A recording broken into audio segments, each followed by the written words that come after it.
My family secretly booked a luxury ski trip while I was paying their rent, claiming I would ruin the mood. So, I logged into my bank, canceled every single automatic transfer, keeping their lives afloat, and let the silence destroy their perfect facade. My name is Clara Vance.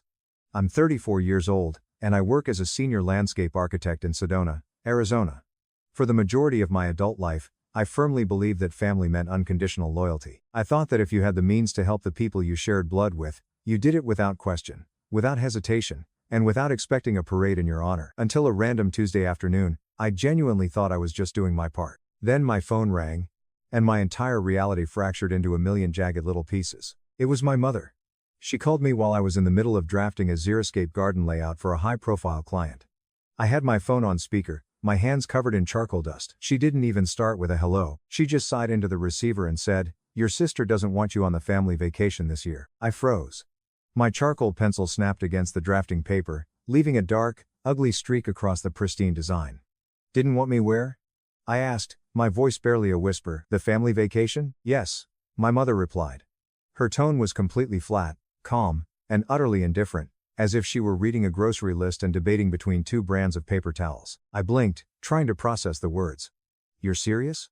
You guys are going on a family vacation and I'm not invited?" "She just thinks you'd ruin the mood, Clara," my mother said, letting out another heavy sigh. "You know how you get. You're always so stressed about work. Chloe just wants a peaceful, aesthetic trip. She said your energy is too heavy right now." My throat tightened so fast I felt like I was choking on the dry Arizona air. Just last week, a mere 7 days ago, I had transferred $600 to my mother's account to help them pay the overdue utility bills for their house in Phoenix. I had paid their electric bill so they wouldn't sit in the dark, and now I was being told my energy was too heavy for a family vacation. "So that's what I'm worth now?"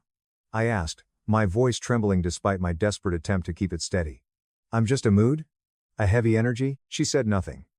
The silence on the line was heavier, darker, and more suffocating than anything I'd ever felt in my entire life. It wasn't a silence of guilt, it was a silence of annoyance, waiting for me to get over it so she could move on with her day. I hung up the phone. For a long, agonizing moment, I just sat at my drafting table, staring at the shattered piece of charcoal and my ruined design. I stared at the dark screen of my phone, waiting for a message. Waiting for an apology, waiting for an explanation, a backtrack, a just kidding, anything. But absolutely nothing came. Just silence. The kind of silence that screams louder than words ever could. I realized right then and there, with a sickening drop in my stomach, that all this time I had been paying exorbitant cover charges for a seat at a table I was never actually invited to. I slowly wiped the charcoal off my hands, walked over to the kitchen counter, and opened my laptop. I logged into my online banking portal and clicked on the tab labeled Scheduled Transfers.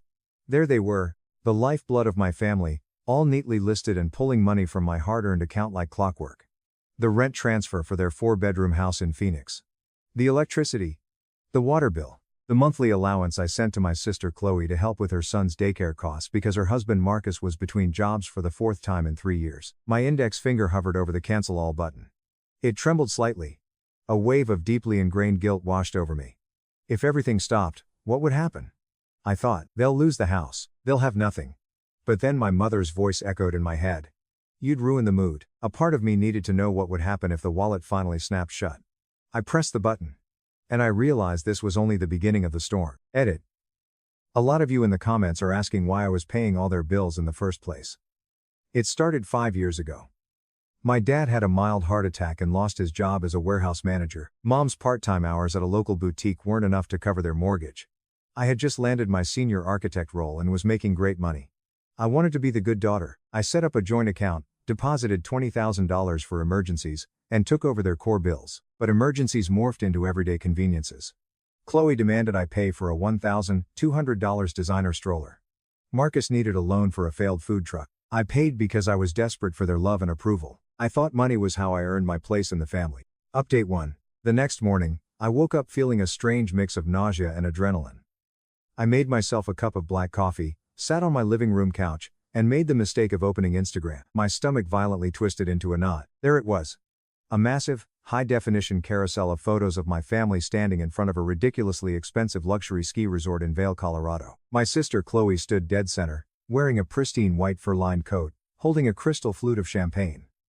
She was surrounded by our parents and her husband, Marcus. Everyone was smiling, their faces radiant and completely carefree, perfectly framed by the majestic, snow-dusted Rocky Mountains behind them. The caption read, "Weekend escape with my absolute favorite people in the world." My favorite people. I stared at those 3 words until the letters blurred and swam together.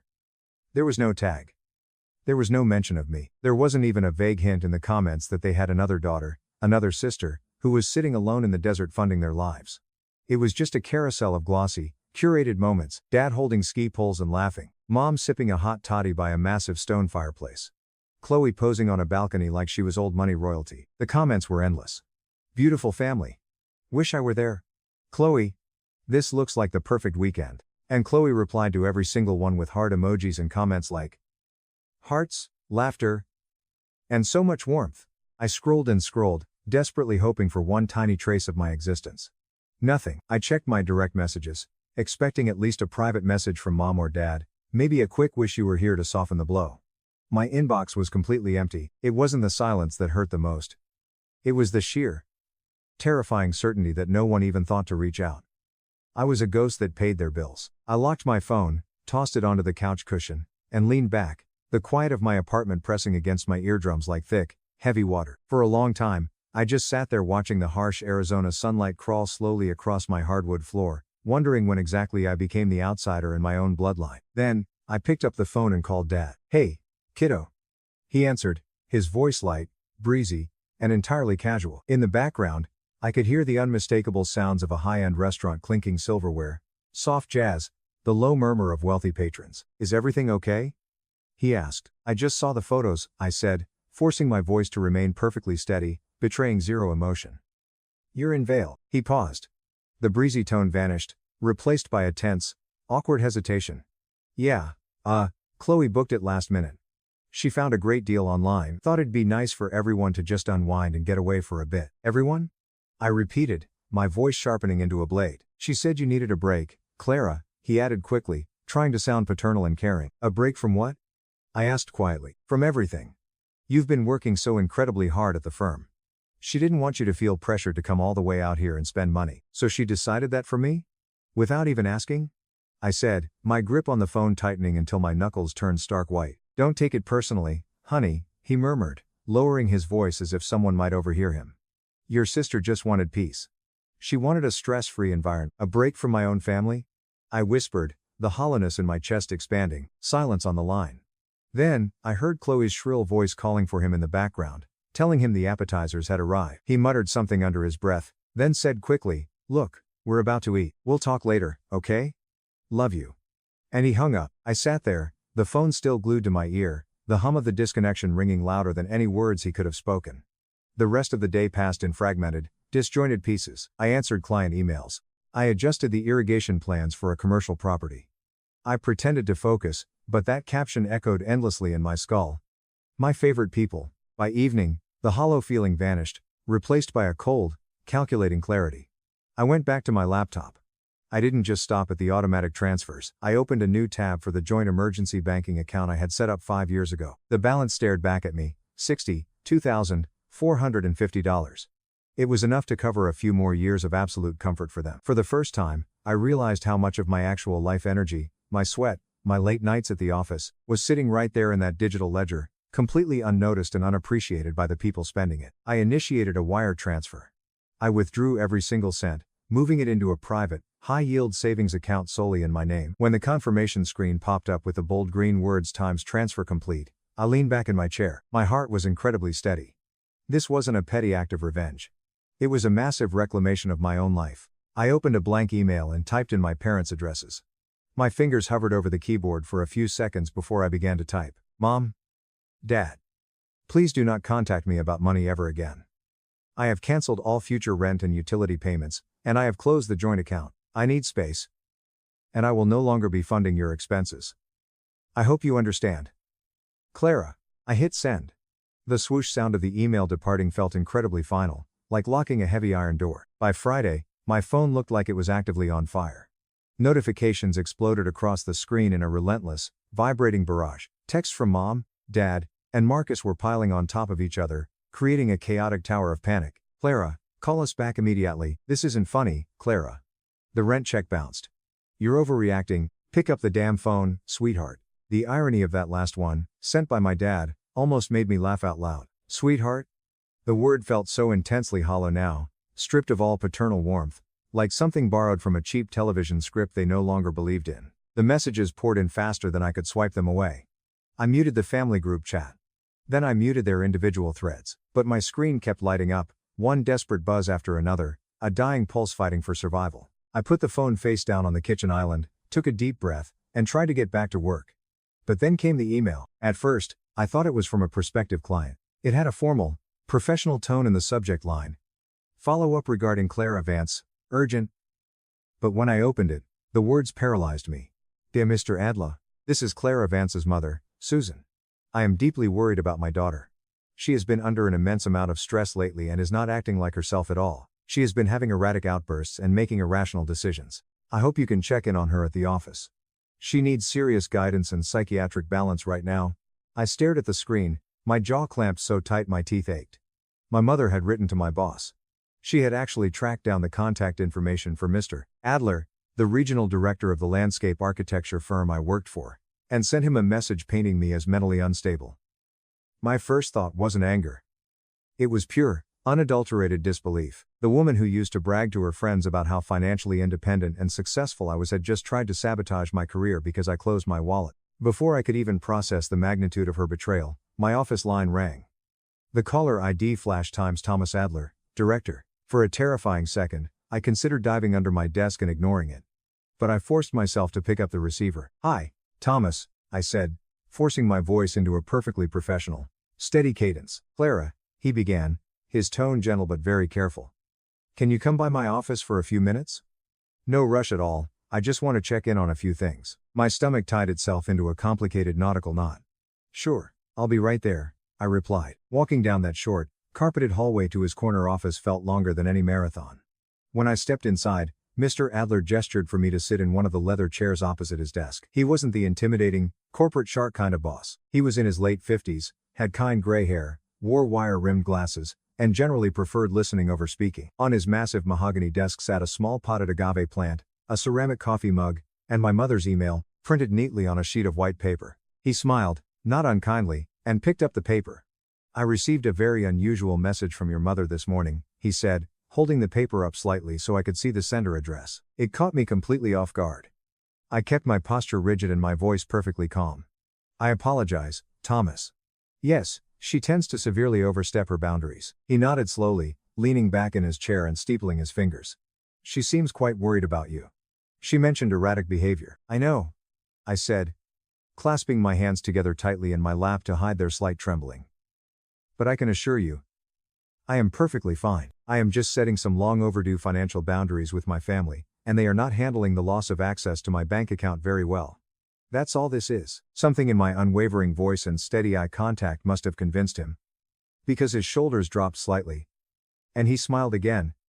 A genuine, sympathetic smile. Don't worry about it, Clara, he said softly, sliding the piece of paper right into the shredder next to his desk.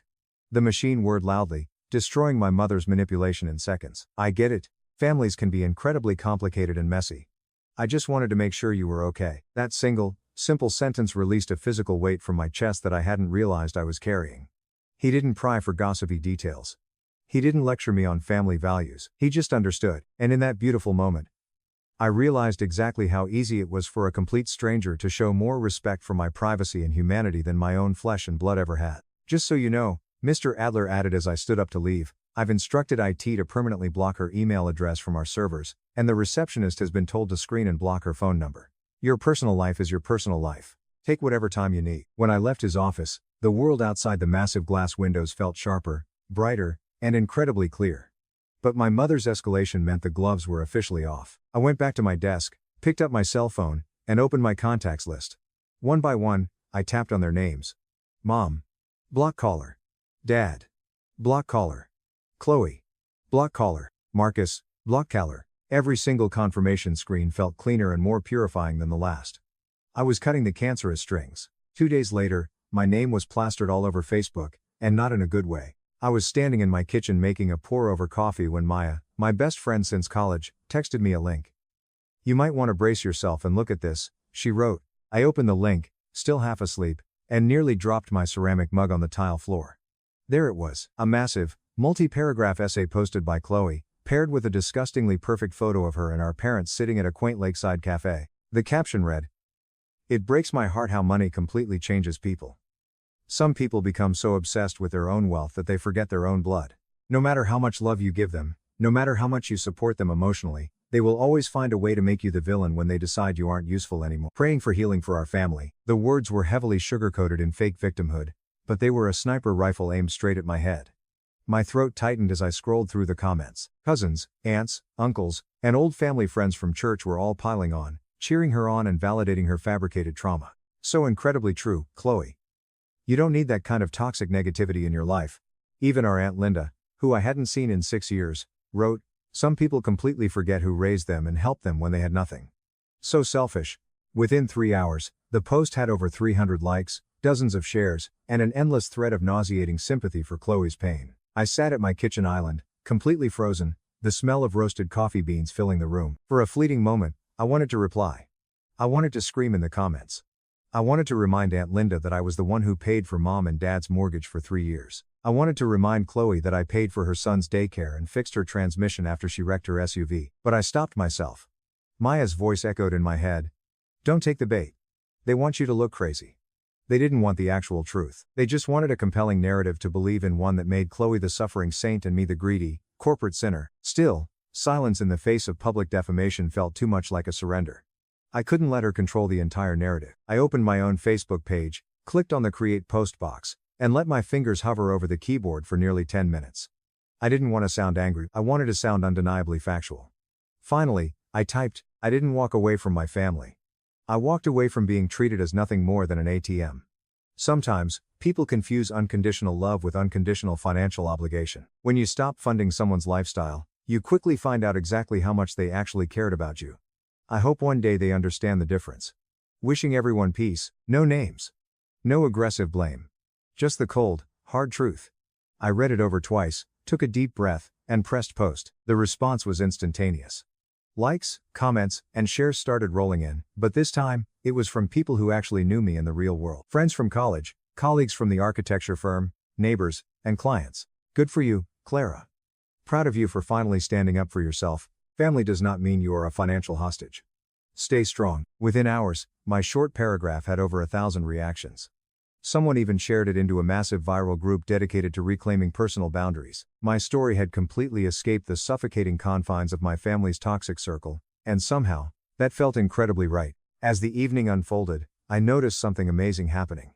People from my page began migrating over to Chloe's public post, asking highly uncomfortable questions. "Wait. Is this about money? Were you guys living off her? Are you absolutely sure you're telling the whole story here, Chloe?" Chloe started frantically deleting comments, but she couldn't keep up. The truth had grown legs and was defending itself. By midnight, the dopamine rush of the internet drama had faded into deep exhaustion. I closed the app and stared at my reflection in the dark glass of my phone screen. My eyes looked tired. But for the first time in years, they looked calm. I long pressed the Facebook icon until the apps began to wobble on the screen. I tapped the X and deleted it entirely. The app vanished, leaving a small, empty gap on my home screen. And that gap looked exactly like peace. Update 2. The knock on my door came exactly 1 week later, just after sunset. I wasn't expecting anyone.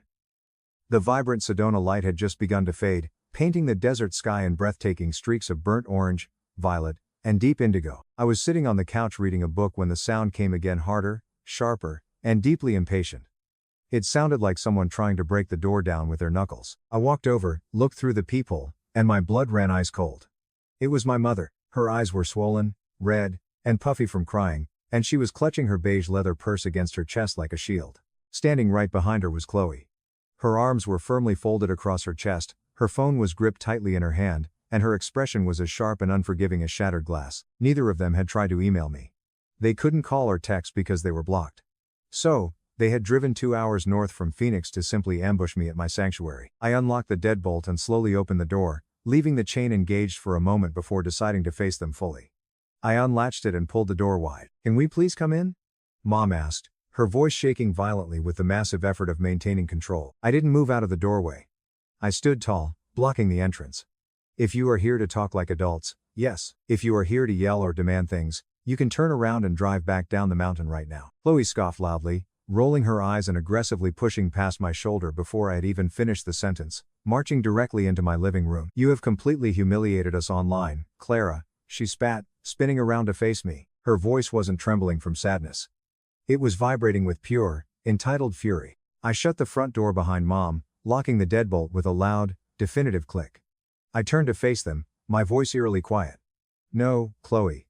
I just stopped pretending to be the villain in your fake story." The air in the living room thickened, becoming heavy and hard to breathe. Mom looked around my apartment, taking in the vaulted ceilings, the expensive minimalist furniture, the drafting table, as if she were mentally calculating exactly how much money I was hoarding from them. Then she let out a long, theatrical sigh. "Clara, how could you possibly do this to your own family?" she cried, fresh tears spilling over her mascara. "We have always been so good to you." I actually let out a short, dark laugh. "Good to me? Are you insane?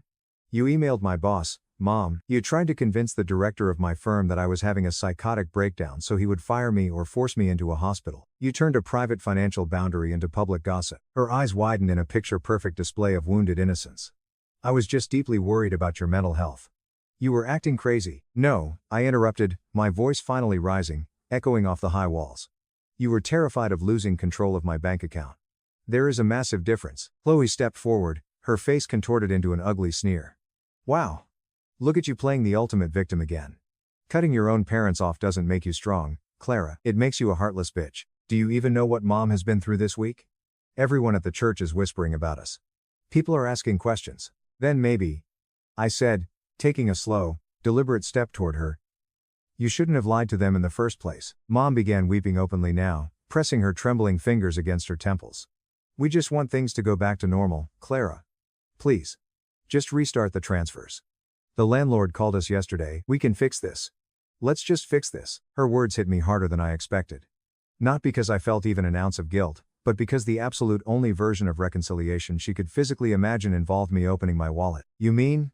You want me to start paying your rent again?" I said flatly, staring dead into her eyes. She opened her mouth, stammered for a second, but she didn't deny it. I turned around, walked over to my kitchen island, opened the heavy oak drawer, and pulled out a thick, black leather-bound folder. I had kept it hidden for months, documenting everything for my own sanity. I walked back over and slammed the folder down onto the glass coffee table with a loud, violent time smack. "You want to talk about family?" I demanded, my voice ringing with absolute authority.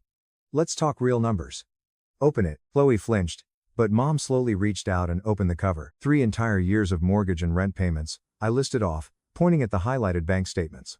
8 solid months of daycare costs for your grandson, Chloe. 4 major car repairs, including the transmission you blew. 2 emergency room hospital bills. And every single time, I was told it was just a temporary setback. Every single time, I believed you both. Chloe blinked rapidly, her aggressive posture finally faltering. You kept track of all this?"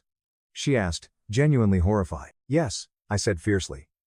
"Because absolutely no one else in this family did." Mom whispered, her voice barely audible. "Family is supposed to help each other, Clara." "That is true," I replied, my anger instantly evaporating into a cold, hollow pity. "When it is not completely one-sided. You excluded me from a luxury vacation that I unknowingly subsidized. Because I was a mood killer. You don't want a daughter, Mom. You want a sponsor."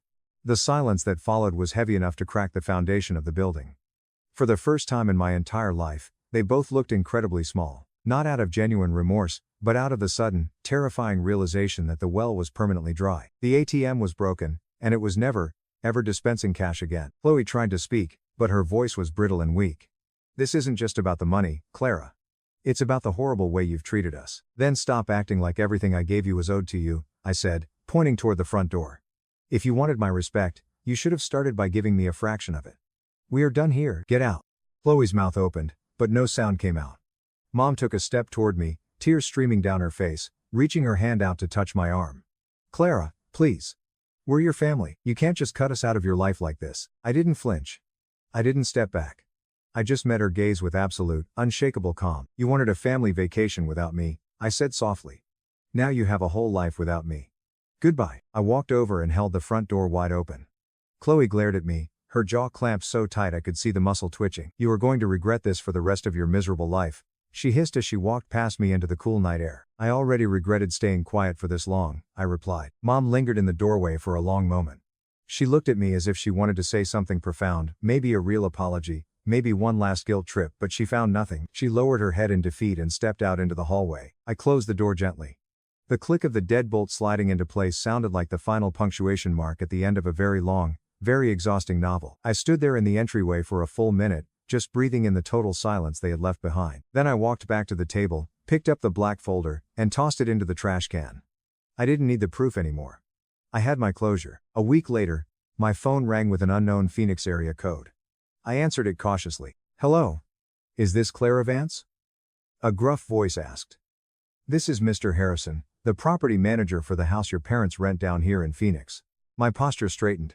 "Yes, Mr. Harrison. What can I do for you?" "Well, Miss Vance, I just wanted to reach out because your parents haven't paid their rent for this month, and they are now officially 30 days past due. I've given them extra time, but the owner is threatening to start the formal eviction process next week. They told me to call you." I paused, looking out my window at the towering red rock formations of Sedona, letting the reality of the situation settle over me. "I see," I said quietly. "Thank you for letting me know, Mr. Harrison." There was a long, uncomfortable silence on the line before he finally asked, "So, should I expect your wire transfer again this week? Or what?" I took a slow, deep breath, filling my lungs with clean air. "No, Mr. Harrison. I will not be paying that rent. You will have to deal directly with them.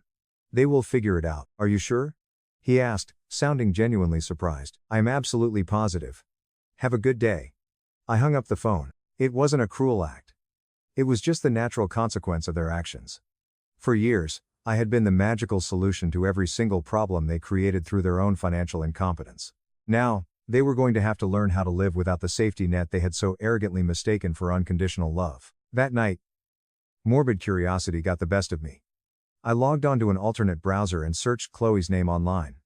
Her Facebook page was completely gone. Deleted. Wiped clean from the internet. The same flying monkeys who had cheered her on had clearly moved on to other dramas, abandoning her the second the narrative fell apart. I later heard through the grapevine, Aunt Linda, ironically, who suddenly wanted to be my friend, that my parents were officially evicted. They had to pack up their 4-bedroom house and move into a tiny, cramped, 2-bedroom duplex on the far, dusty edge of the city. A much humbler place, and more importantly, one they could actually afford on Dad's disability and Mom's part-time wages. Chloe and Marcus had to pull their kid out of the expensive private daycare. I didn't feel a rush of malicious satisfaction. I didn't cheer.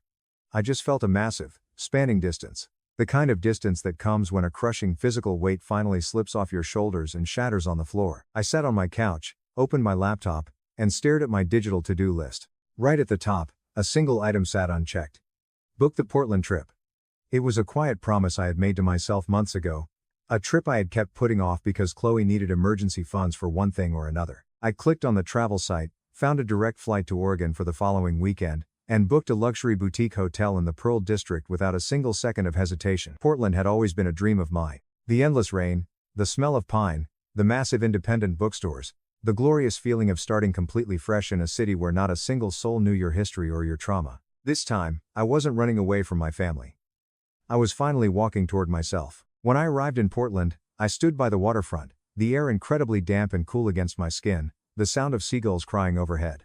The world felt infinitely bigger, wider, and freer. And for the first time in my 34 years on this earth, I finally felt free, too. As I stood there watching the dark water roll in, I thought about everything that had transpired over the last month. I didn't think about it with anger, or bitterness, or a desire for revenge. I thought about it with profound understanding. Setting boundaries doesn't make you a heartless villain. It makes you a whole, functioning person. I pulled out my phone, opened the camera, and recorded a short video for the boundary reclaiming group that had supported me. I smiled softly into the lens and said, "Respect is never inherited just because you share blood. It has to be earned. And sometimes, you have to completely lose the people you thought you loved in order to finally find your own peace." I hit stop, put the phone in my pocket, and walked into the rain. My family abandoned me at a rest stop when I was 22, leaving me stranded with no money or phone. Now, they have contacted me and asked for money. That summer, I turned 22. It was supposed to be just like any other day. I'd work at my father's hardware store for money and live at home because, according to banks, my father's college was not practical. I was also the perpetual punching bag for my golden kid brother Alan. We weren't destitute, but we weren't the sort to go on Disney vacations.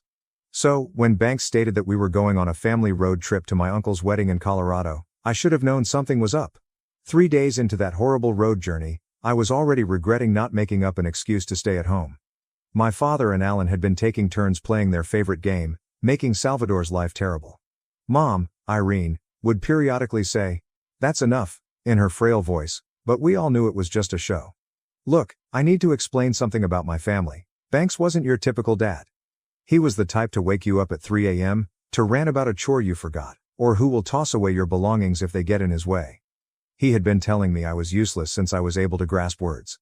Alan quickly realized that he could either be Dad's mini-me or become like me. Guess which road he took? That morning, we came to a rest spot in Colorado that seemed to be in the middle of nowhere. Only fields, mountains in the distance, and a depressing tiny restroom facility with vending machines. I had been sleeping in the back of our Suburban and needed to stretch my legs and use the restroom. Dad and Alan were laughing over something, and Mom was checking her makeup in the visor mirror. I remember what I was wearing: an old Metallica t-shirt, trousers with a hole in one knee, and these beat-up Vans that I'd had for years. I did not take my phone because it was charging in the car. I didn't take my wallet, so why would I? We were in the middle of nowhere, and I was just taking a piss. I spent 10 minutes in that bathroom, perhaps less. When I walked out, blinking in the Colorado sun, the parking spot was vacant. Our dark green Suburban was gone. At first, I assumed they had moved it as a hoax. I wandered around the whole rest area. Nothing. That's the thing about betrayal by your own blood. It hits differently than any other type. I sat on the curb for an hour, telling myself they were simply trying to scare me and would be back. People came and left, and a few gave me strange looks. A trucker questioned if I was all right. I lied, saying I was waiting for my girlfriend in the bathroom. He nodded and departed. After 2 hours, I began to feel a chill in my stomach. They were not coming back. My initial thought was to borrow someone's phone and call them, begging them to come fetch me. However, when I was about to approach a mother with 2 children, something stopped me. A lifetime of memories flooded through my mind, every humiliation, every time they'd laughed at my expense, and every joke that was essentially cruelty with a punchline. I almost heard them. Alan's voice. "Dude, I bet he's crying right now." My father, "He'll figure it out if he's not as stupid as he appears." My mother's faint protest, which did not change anything. So, I made a decision. I approached that mother and asked to use her phone, but I did not contact my family. I contacted information and was given the phone number for the nearest shelter in Grand Junction, which is around 40 miles away. Then I asked her if she could give me a ride into town and said that my family had an emergency and had to leave, but they would send someone for me later. She hesitated, but I must have been innocent enough, since she agreed. That first night in the shelter was a reality check. I had nothing except the clothing on my back, no identification, money, or connections. Dave, the shelter employee, let me use their computer to seek out my uncle's address from a wedding invitation I had seen. I thought I would be able to travel to the wedding and see my family, but then I sat there staring at the screen, wondering why. Why pursue down folks who literally abandoned me on the side of the road for laughs?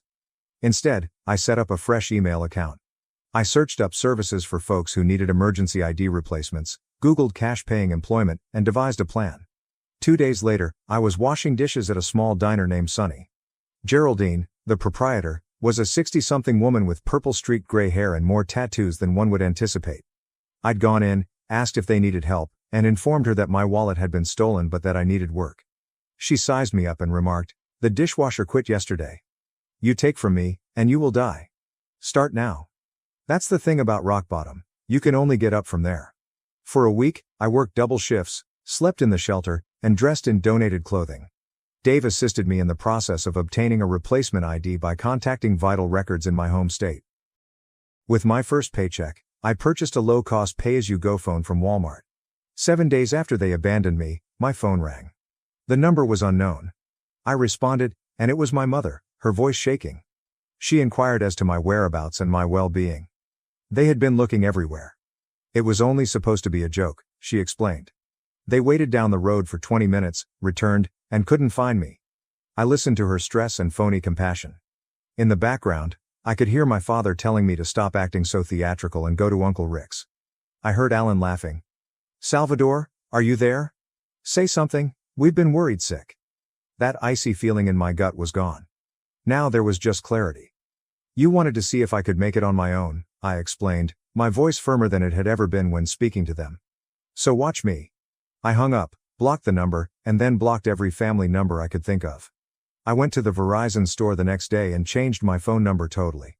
I envisioned them becoming increasingly irritated as they realized their punching bag was not returning to be pummeled. 1 month later, I had my own studio apartment above a laundromat. It was small and always smelled like fabric softener, but it was mine. I worked my way up to prep cook at Sonny's, and Geraldine was showing me how to properly chop veggies without losing a finger. Sometimes I'd check my old email address, which my family knew. Messages piled up from Mom. Please come home, we're sorry. From Dad. This childish stunt needs to end right now. From Alan. Dude, it was just a joke. Stop being such a... I never replied. Not once. The thing about freedom is that once you've tasted it, you can't go back to the cage. I will not pretend it was easy. Some nights, I'd look through Instagram and see photographs of people with normal families who truly loved each other, and I'd feel an aching that no amount of them could satisfy. I experienced nights when loneliness threatened to take me whole. The holidays were the worst. But every morning, I'd wake up in my dingy little apartment, which smelled like Downy, go to my dishwashing job, where no one labeled me worthless, and construct my life one brick at a time. 3 months after they abandoned me at that rest stop, I checked my inbox for the last time. There was a fresh message from my mother. Your grandmother is asking about you. Please just let us know you're alive. I closed the email, erased the account, and put my old SIM card in the dumpster behind Sonny's. That night, Geraldine showed me how to bake her renowned apple pie. She stated I had good pastry skills. It was the first real compliment I had received in many years. I never looked back. Update: 5 years after being abandoned at that Colorado rest area, I found myself staring at a familiar face in my Facebook page. Not because I was trolling my family's profiles, well, maybe I was, but because Alan had recently been mentioned in a local news piece back home. He'd received a DUI and wrapped his automobile around a telephone pole. Nobody heard except the pole. The publication had utilized one of his high school football photos. He appeared youthful and smug, in stark contrast to the fat mugshot below. That's the thing with karma. It goes at its own pace and never forgets an address. By then, I had established something like a life in Colorado. My terrible studio above the laundromat was eventually exchanged for a 1-bedroom with actual windows. I had worked my way up from dishwasher to line cook to assistant manager at Sonny's. Geraldine still ran the property with an iron fist and a flour-dusted glove, but she'd started treating me more like a quirky nephew than a charity case. My first major purchase, when I had actual savings, was a good laptop. Nothing spectacular, just enough to attend online community college classes in business management and basic accounting, which banks always claimed were for individuals who couldn't perform actual work. I'd spend my mornings at Sonny's, afternoons studying, and evenings at work. Rinse, repeat. Look, I'm not going to pretend that what occurred didn't leave me messed up. Trust issues? More like trust subscriptions, which I could cancel whenever someone got too near. I'd made only 2 friends in 5 years. My neighbor Doug, who played bass in a bad garage band and occasionally brought me homemade beer that tastes like hoppy dishwater, and Geraldine, if she qualified as a friend rather than a boss. That changed when Kendra began arriving at Sonny's every Tuesday and Thursday, like clockwork. She always got the same thing: Denver omelet with no tomatoes and extra coffee. She was often sitting at the counter with a textbook, med school. I later discovered she had this habit of completely shutting out while studying. For several minutes, she held the fork halfway to her mouth. I started timing her once, and her time was 7 minutes and 23 seconds before she noticed she was holding cold eggs. I had been giving her coffee refills for 4 months before she saw me. I mean, you truly saw me. Her eyes widened slightly as she explained that my name tag was spelled incorrectly. It wasn't, but it became our strange little joke. Every Tuesday and Thursday, she would point out that I was wearing the wrong name: Salvador. I would act startled. It was the stupidest flirtation ever, but it worked. Our first date was not even intended to be a date. Her study group canceled at the last minute, and she had a reservation at this pizza place that was tough to get into. I happened to be cleaning the counter when she received the cancellation SMS. The next thing I knew, I was seated across from her at Antonio's, both of us uneasily realizing this was precisely like a date. 6 months later, she moved into my flat. A year later, we moved into a somewhat larger place together. Nothing fancy, just a 2-bedroom with a bathroom where the toilet did not run all the time and neighbors who did not practice bass solos at 2 a.m. Meanwhile, I used false accounts to keep track of my family. I'm not proud of it, but there it is. Dad's hardware store started failing after the Home Depot opened on the outskirts of town. I noticed him talking about it on community Facebook pages, with remarks becoming increasingly frantic and nasty. Mom's social media became a weird shrine to family, with regular throwback photos of us all smiling and postings about missing her boys, which was rich. She would tag Alan but never mention me, as if I had been erased. Alan moved from job to job, posting vague updates about haters and new opportunities, the standard social media smokescreen of someone whose life is circling the abyss. 3 years in, Geraldine approached me during inventory and informed me she was considering opening a second Sunny's shop on the opposite side of town. She asked if I was interested in running it, rather than owning it.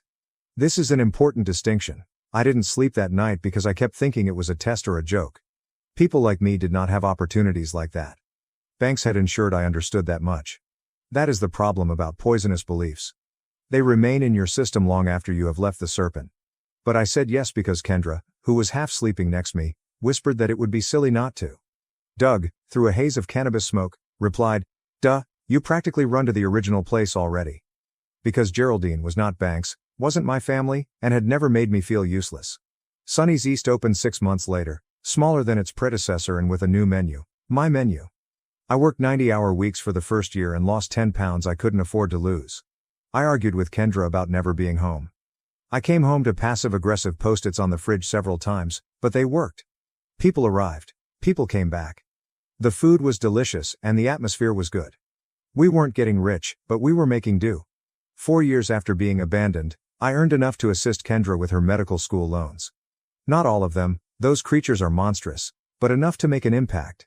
She cried when I handed her the payment confirmation. Not cinematic crying, but lovely mascara tears. Real sobbing, snotty, red-faced, hiccuping crying. I had never felt more like a true person than in that moment. Then my granny died. I found out on Facebook.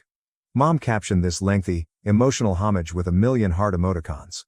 Grandma Rose was the only one in the family who ever stood up to Banks, the only one who appeared to notice me. She would slip me $20 when no one was looking and instruct me to save them for my escape. I believe she meant college. It turned out to be more literal than that. I considered going to the funeral and even looked up airfares.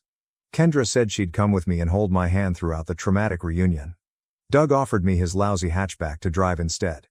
Geraldine simply shrugged and said, "Dead people don't know if you're there or not, so do whatever brings you peace." I didn't go. Instead, I sent flowers. A generic sympathy arrangement, signed Salvador, with no return address or note. It's just me. The reaction on social media was quick. Mom is posting about signs and reaching out from beyond. Alan made cryptic remarks about prodigal sons. Banks said nothing publicly, but I could imagine the uproar behind closed doors. A week later, I received a friend request from a profile that I did not recognize. Some random name, no posts, and no buddies. I almost erased it until I noticed the message. "It's Uncle Rick. Your mom gave me your old email, but it bounced back. Are you okay? We've been worried. Your dad has been asking around about you." That night, I blocked the account. I had my first panic attack in 2 years, sitting on our bathroom floor at 3 a.m., trying not to wake Kendra, feeling like my lungs were collapsing, and picturing Banks chasing me down, showing up at Sunny's, and destroying everything I'd built. Kendra found me about an hour later. She didn't ask any questions. She simply sat with me, her shoulder touching mine. When I could finally breathe, she said the most basic thing: "They can't take anything from you that you don't give them." The next morning, I called a lawyer for guidance on restraining orders, just in case. I adjusted the privacy settings on everything and requested Geraldine to notify staff not to disclose any information about me to anyone. Practical steps. Power what you have power over. 5 years to the day after being abandoned, I married Kendra in a tiny wedding at a state park. Doug was my best man. Geraldine cooked the cake and cried the whole time, mascara pouring down her wrinkled cheeks. Kendra's enormous, boisterous family embraced me immediately, her father cracking dad jokes that didn't make me cringe, and her mother hugging me without sending off alarms in my head. That's the thing with family. It can find you even when you're not looking. A week after the wedding, I saw it while going through my dummy account late at night. Banks posted on a community website, asking for information on his son Salvador, whose last known location is Grand Junction, Colorado. "This is a family emergency." There was no emergency. I was already aware of this. What I didn't understand was why, after 5 years of silence, they were now hunting for me. So I probed deeper, made another phony account, joined community groups in my hometown, and pulled everything together piece by piece. The hardware company had closed, their house was in foreclosure, Mom was dealing with some medical concerns that she was hazy about, and Alan had returned home following his third DUI. They weren't seeking for me because they missed me, but because they needed something. And you know what? For the first time in 5 years, I smiled as I remembered them. Not because I was pleased with their tragedy, but because I discovered a crucial truth. I no longer cared. I closed the laptop, went into bed beside my sleeping wife, and made a decision. I would continue to observe from a distance, not out of hatred or love, but because sometimes the finest retribution is not what you do, but what you build, while they are busy destroying themselves. Finally, we have an update. It began with a LinkedIn notification. 15 years after being abandoned at that Colorado rest station, my perfectly planned existence had a flaw. Someone saw my profile 27 times in a single day. It's not rare for LinkedIn recruiters to do crazy things like that. What was remarkable was my brother's name, Alan Matthew.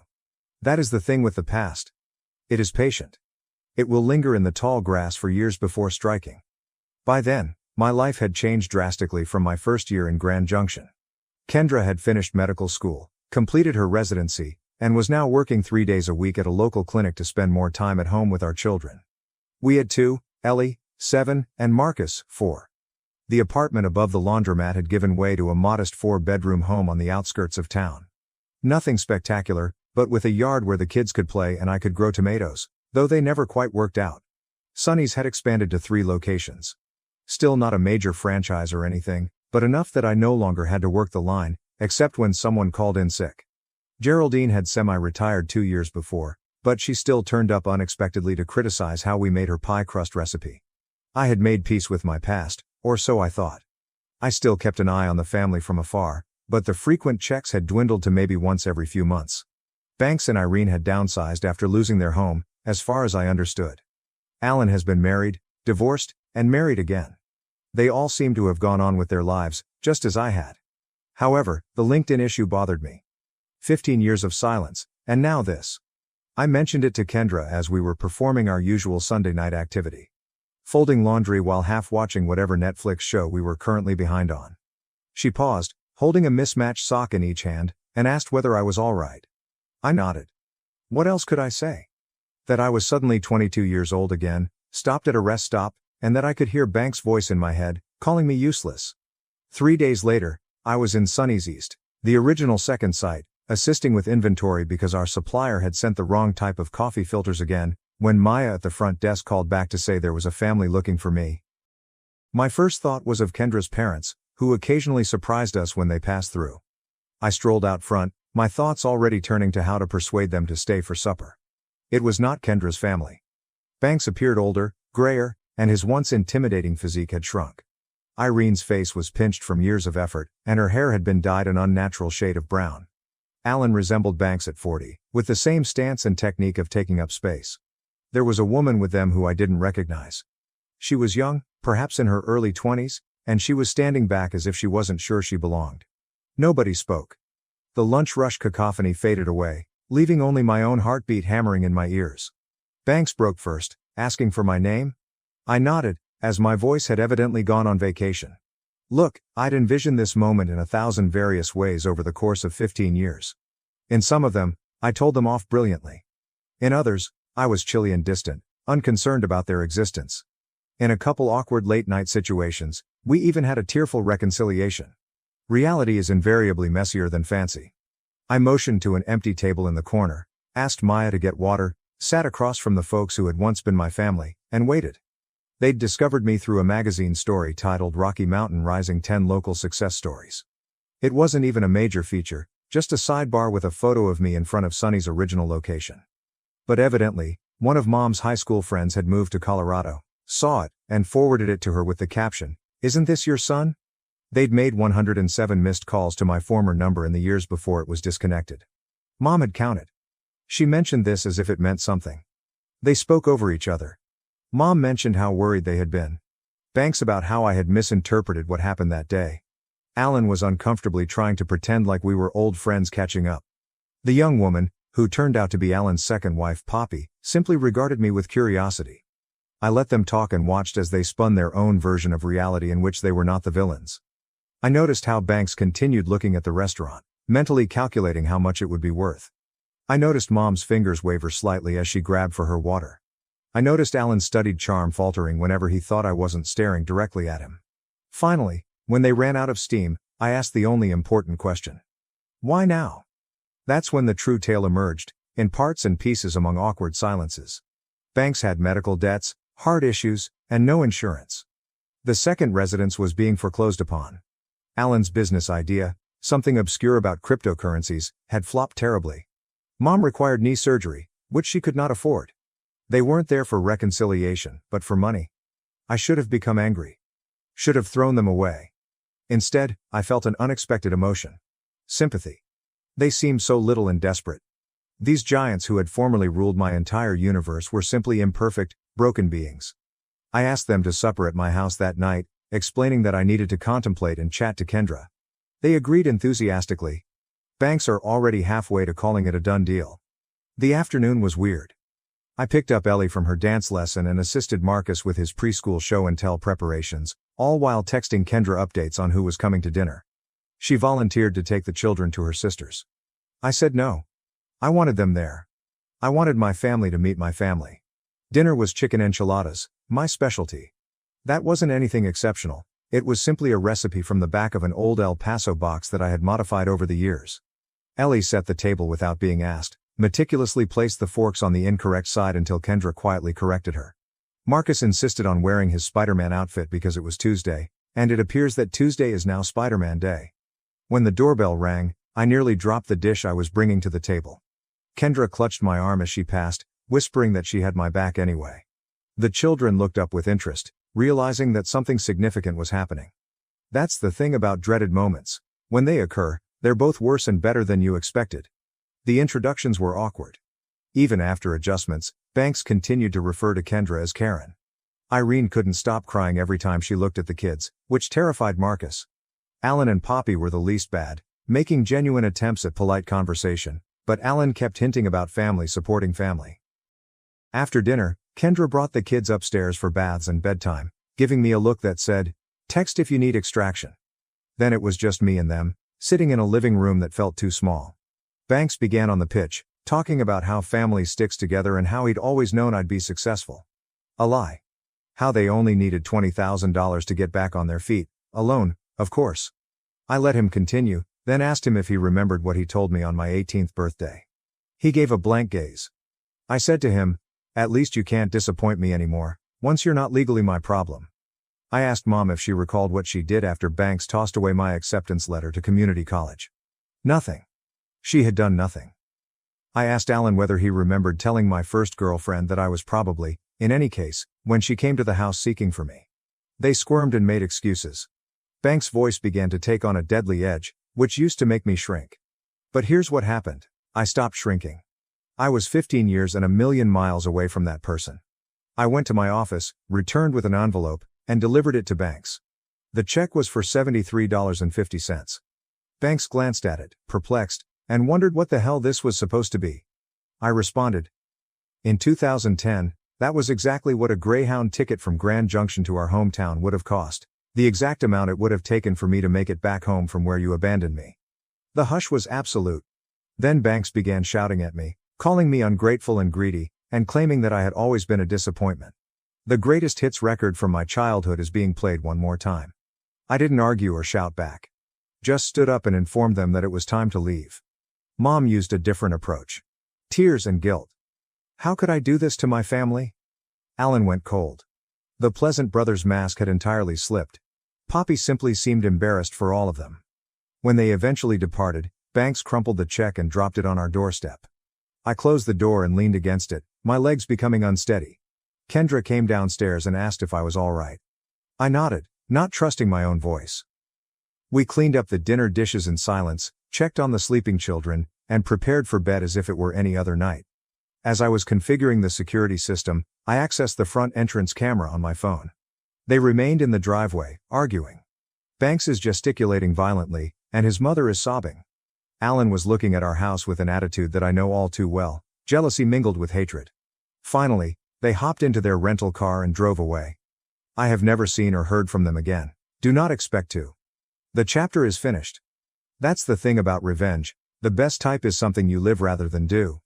Every beautiful moment with my children, every inside joke with Kendra, every peaceful Sunday morning with nothing to worry, and every ordinary day in a life constructed on my terms. I never got back home. I did something better. I constructed one. My brother drove recklessly, often drunk, crashed into a tree, and our parents covered it up, then demanded I pay $14,500. Hey Reddit, so my parents got my golden child brother a Tesla and then attempted to blame me after he crashed it. Buckle up, because this is going to be the most shocking family betrayal story you've read all week. So, since I was a child, I, 24 male, have had the worst luck in my family. My parents see my younger brother, Tristan, 21 male, as the golden child, capable of doing no wrong. The partiality in our household is so evident that it would make a sitcom writer blush. I'm not even exaggerating, this is straight up everybody loves Raymond material. Let me break it down for you. Since I turned 18, I've been required to pay a $400 monthly rent to live at home. Yes, you read that correctly. $400 to live in the same house where I grew up, in a bedroom that hasn't been changed since I was 12.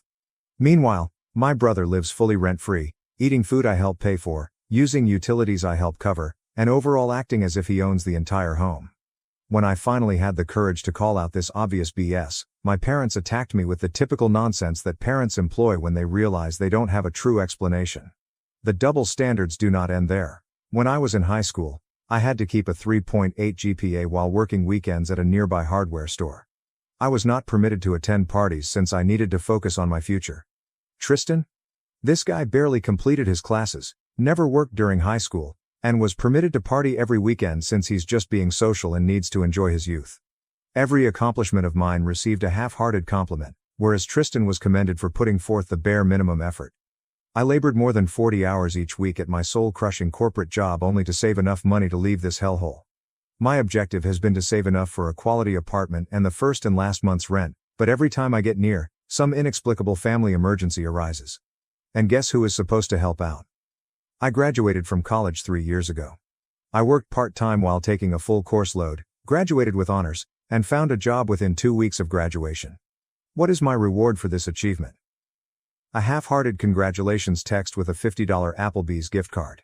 There is no party, celebration supper, or anything. Simply put, here's some mediocre chain restaurant cuisine, now keep paying your rent. Tristan finished this month with a strong 2.4 GPA following 6 years of what I guess was professional beer pong training. This guy changed his major 3 times, failed many classes that he had to repeat, and essentially treated college as an extended vacation with occasional paper writing assignments. And how did my folks celebrate his lousy achievement? They purchased him a Tesla Model 3 Performance. Not the standard model, but the $60,000 plus option with all the bells and whistles. Premium sound system, the works. I still recall the day they handed it to him. We were all gathered in the driveway, when my father handed Tristan this small box. Inside are the keys to the dazzling white Tesla sitting across the street. Tristan starts freaking out and dancing around like he's won the lotto, while my mother shoots around 500 photos for Facebook. My father looks at me, notices my expression, and says, "Don't be jealous. Your brother deserves this after working so hard." What exactly are you working hard at? Beer pong championships? When I mentioned that I graduated with honors in 4 years despite working and earning nothing, my mother had the gall to comment, "Well, college was easier for you. Tristan really struggled. He struggled to get out of bed before noon and remember who he was dating that week." I could go on for hours on the obvious partiality, but you get the point. My entire life, I've been treated as a second-class person within my own family.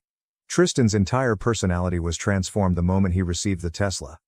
I am not even kidding. Dude couldn't go 5 minutes without discussing his whip or sharing Instagram stories from the dashboard. The car was no longer merely a mode of mobility for him. It had become his entire personality. Tesla Bro was born, and it was as annoying as it sounds. Every night, he would arrive home at 2 a.m., from whatever bar he was at and rev the engine in the driveway like a true tool. Yes, I understand that Teslas do not have engines to rev, but this dip would floor the acceleration back and forth in our driveway, producing that electric whirring noise at full blast.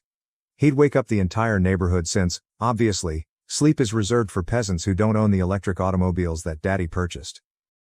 The youngster drove like he was auditioning for Fast and Furious 27. Electric Baloo, driving down residential streets where children play, performing donuts in grocery store parking lots, and recording those TikTok videos where people pretend to sleep while their Tesla is on autopilot. Every time I suggested that treating public highways like his personal racetrack wasn't the best idea, he'd smirk and tell me to quit being such a buzzkill, bro. I even saw him drive intoxicated several times. This wasn't just being a douche, it was actively hazardous to those around him. I offered to be his designated driver several times or to call him an Uber, but he declined. The automobile basically drives itself, bro. Except that autopilot does not magically eliminate the effects of drinking on your judgment and reaction time. His friends fared no better. They would pack into the Tesla, usually 4 or 5 of them, all equally wasted, and go on a joyride. Their words, not mine. I warned them all several times that something horrible was about to happen. I also warned my parents. Everyone urged me to mind my own business. My mother genuinely said, and I'm quoting exactly here, "You're just jealous you don't have friends who want to have fun with you." Yes, Mom, I'm quite envious since I don't have buddies who wish to die in a catastrophic crash or kill innocent people. You caught me. With each passing day, Tristan became more reckless. The videos become more dangerous. The speeds increased. It wasn't a matter of whether something would happen, but when. Everyone, except me, appeared utterly unaware of what was about to happen. But then the inevitable occurred. On a Thursday night, I was in my room working when I heard my parents' door bang open at 3 a.m. There was frenzied talking in the hallway, followed by my father's car starting and rushing away. I found my mother downstairs, looking as if she had seen a ghost. When I asked what was going on, she murmured something about, "Your brother had a little accident with the Tesla, and that my father had gone to pick him up. A minor collision." That's family code for a catastrophic blunder that they're already plotting how to avoid. Around 4:30 a.m., I heard my father's car arrive into our driveway. I went to the front window and saw him almost pulling Tristan along the walkway. He could barely walk, was missing a shoe, and had what seemed to be dried blood on his forehead. My father was desperately shushing Tristan as he slurred, "Tree came out of nowhere, man." It turns out that Golden Boy wrapped his Tesla around a tree after leaving a bar. Isn't that shocking? Who could have expected this absolutely unpredictable incident, which I had been warning everyone about for weeks? By some miracle, he was not gravely injured, only a gash on his forehead and possibly some bruises from the airbag. However, the Tesla was nearly destroyed. Front end was smashed in. Airbags were deployed. The windshield cracked. The whole 9 yards. They escorted him to his room as if he were a baby who had stayed up past bedtime rather than a grown-ass man who had just committed a crime. I didn't get the complete story until the following morning. Tristan had been to the Rusty Nail. He got completely inebriated with his equally intelligent companions and then concluded that driving was an excellent idea. His friends, these stand-up citizens, appear to have encouraged this scheme, with one even video Tristan doing shots and then twirling his Tesla key, saying, "Let's see what this baby can really do." On his way home, he turned an extremely fast corner, lost control, jumped the curb, and plowed into a large oak tree owned by a poor homeowner. My father arrived ahead of the police. According to my mother's whispered phone call to my aunt, which I completely overheard, my father handled the situation with the homeowners. I have no idea what he promised them, but knowing my father, it was not cheap. He probably wrote them a check right away and forgot about it. The true mystery was how he persuaded them not to report the incident to the police. They had the Tesla towed to our garage, where it sat like a massive metal middle finger. The front end had entirely caved in. The hood collapsed like an accordion. Both airbags had deployed, leaving a strange powder residue across the interior. The windshield was a spiderweb of cracks, and one of the front wheels was deformed at an angle that was clearly not factory standard. It was now a $60,000 paperweight. The garage door remained closed. 2 days after the accident, my parents arranged a family meeting in the living room. Throughout the history of family meetings, no one has ever been called to deliver good news. Nobody ever calls a family meeting and says, "Hey, we're all going to Disney World." So, I entered the living room. My parents were seated on the couch, making those serious faces you see when someone is ready to beg for a favor. Tristan slouched in the armchair, swiping through his phone as if the entire situation was a little inconvenience, diverting his attention away from his crucial TikTok perusing. The bruise on his face had turned a gorgeous shade of yellow-purple, which actually complemented his attractiveness. My father cleared his throat and looked at me with that fake serious expression he has when he's going to say something absolutely absurd but wants to appear logical and fair.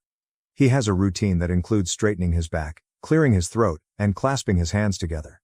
It's like watching a nervous actress practice for a scene. "Son," he called out. "We've looked into the damage to Tristan's car." He said it as if Tesla had acquired a cold. "The insurance won't cover it because..." He trailed off, visibly uneasy. "Because he was driving drunk," I concluded for him, My mother gave me a look that could curdle milk. Don't be dramatic. He'd only had a few drinks. Right. After a few beers, he was unable to walk straight or construct intelligible sentences when he returned home. In my mother's world, anything less than being completely unconscious is considered a couple beers. My father continued as if I had not spoken. The point is, repairs are going to cost around $18,000, and we think it's only fair that we all chip in as a family. I actually laughed aloud, believing it was a joke. I then knew they were serious. They had the audacity, the ultimate brass balls, to ask me to assist pay for repairs on a car that I don't own, don't drive, and was damaged because he chose to drive drunk and smash it.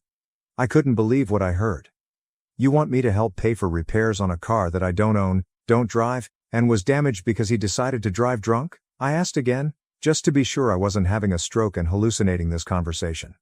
We're a family, my mother remarked, as if that clarified everything. And you're the only one with significant savings right now. Ah. There it was. They knew I had been saving to move out, and they saw it as a handy way to compensate for their golden child's error. My savings were not for my future. It was simply an emergency fund for Christ's fuck-ups. I get it. How much are you expecting me to chip in?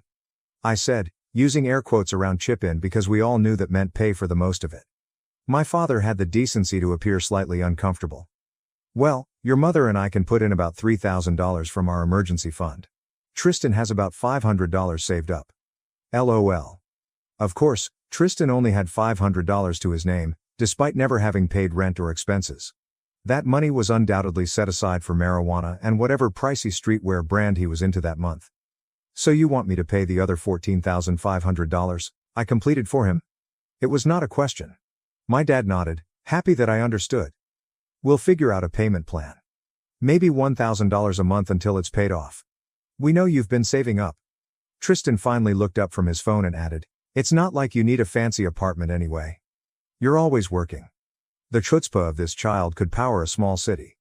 He smashes his Tesla, the one I cautioned him not to drive drunk in, and then gives me financial advice on how I should spend my hard-earned money.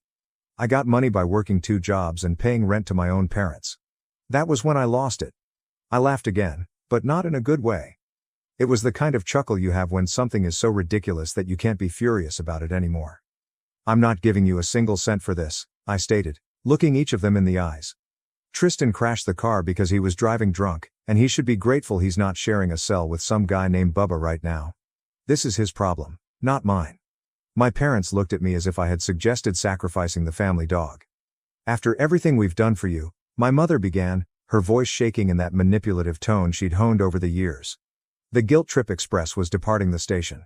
What have you done for me exactly? I was wondering. Made me pay rent while he lives free? Given him a Tesla while I drive a car that's older than his driver's license? Constantly dismissed my accomplishments while celebrating his mediocrity. Please, elaborate on all you've done for me that justifies me paying for his drunk driving accident.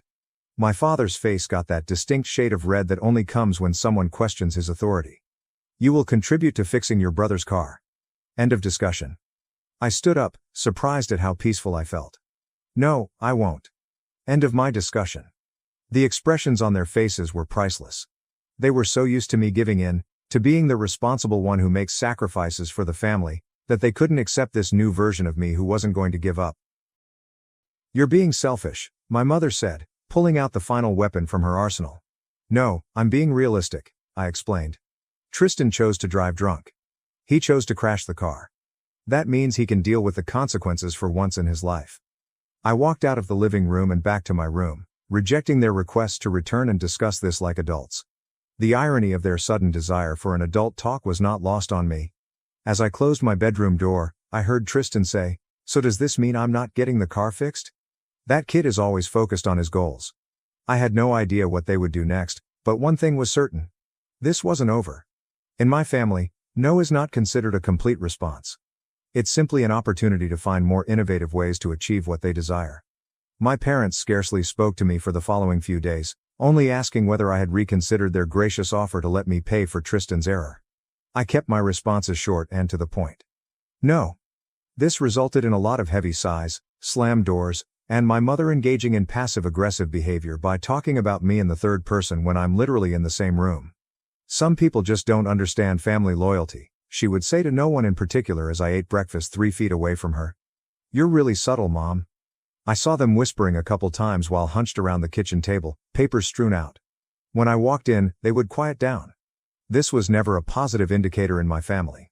When people stop talking when you walk into a room, you can bet your ass they're talking about you, and not in a way that suggests they're arranging his surprise party. Friday night, I arrived home from work to find my father on the phone with an insurance company representative. He was speaking in his professional voice, which he uses to persuade others that he isn't a liar. I heard language like complete coverage and vandalism claims before he noticed me and took the call into his office. Vandalism claim? That was new. Drunk driving into a tree is not considered vandalism, unless the tree filed charges. I assumed they were grasping at straws, hoping to find some way to get the insurer to pay. Good luck with it. Insurance firms hire entire departments whose sole responsibility is to find reasons not to pay claims. But, whatever. Not my circus, not my monkeys. Saturday morning, setup. Saturday morning began with a boom, literally. I was jerked awake at 7 a.m. It sounded like someone was bashing the crap out of a metal trash can. I stumbled out of bed and looked out my window, which overlooked our driveway, but I saw nothing strange. The noise had stopped. I assumed it was just the garbage collectors being overly aggressive and went back to bed. Approximately 1 hour later, all hell broke loose. I awoke to shouts from the garage. I put on some sweatpants and headed downstairs to see Tristan standing in the open garage, my parents behind him. All three were staring at the Tesla. The car was significantly more damaged than before. And I don't mean a bit more damaged, it appeared that the Hulk had a particular vendetta against it. The windshield had entirely smashed. All of the windows were broken. There were significant damages in the doors and hood. The side mirrors were dangling from cables. One of the headlights had just disappeared. Everything was almost impressive how completely ruined everything was. What the hell happened? I questioned, completely perplexed. Sure, the automobile was messed up from the incident, but this was on another level. Tristan whirled around, his face flushed with apparent wrath. Like you don't know? You did this? I actually laughed. I was asleep all night. I didn't touch your car. My father held up something, a baseball bat. My baseball bat. From my high school days. The one I kept in my closet as a reminder of when I played. Then why was this in the bushes outside? My father inquired, his voice doing that phony calm thing that indicates he's actually quite upset. I responded I had no idea, but my mother cut me off. Don't lie to us. It was my bat, which I had possessed for years. But I hadn't touched it for months. It sat in the back of my closet, alongside other high school sports gear I never utilized. We've already called the insurance company, my father said smugly. They're sending an investigator on Monday. We told them someone vandalized the car out of jealousy. That's when something clicked. Tristan must have stolen my bat and further damaged his already damaged Tesla. He then placed the bat to frame me. The insurance wouldn't cover the drunk driving accident. What about vandalism? This might be covered. Bonus points for exacting retribution on Big Bro, who refused to pay for his error. Now it made sense. I looked at Tristan and noticed the small smile he was trying so hard to disguise. This wasn't simply him being a spoiled brat. This was true malice. He purposely set me up. And my parents were in on it. You're seriously going to frame me for this? I questioned, gazing directly at Tristan. He smirked. Who do you think they'll believe? He was asking. The straight A student with a bright future or the jealous older brother who still lives at home and complains about everything? My parents stood behind him, their arms crossed. A united front, against me. They had already chosen their side, as they always did.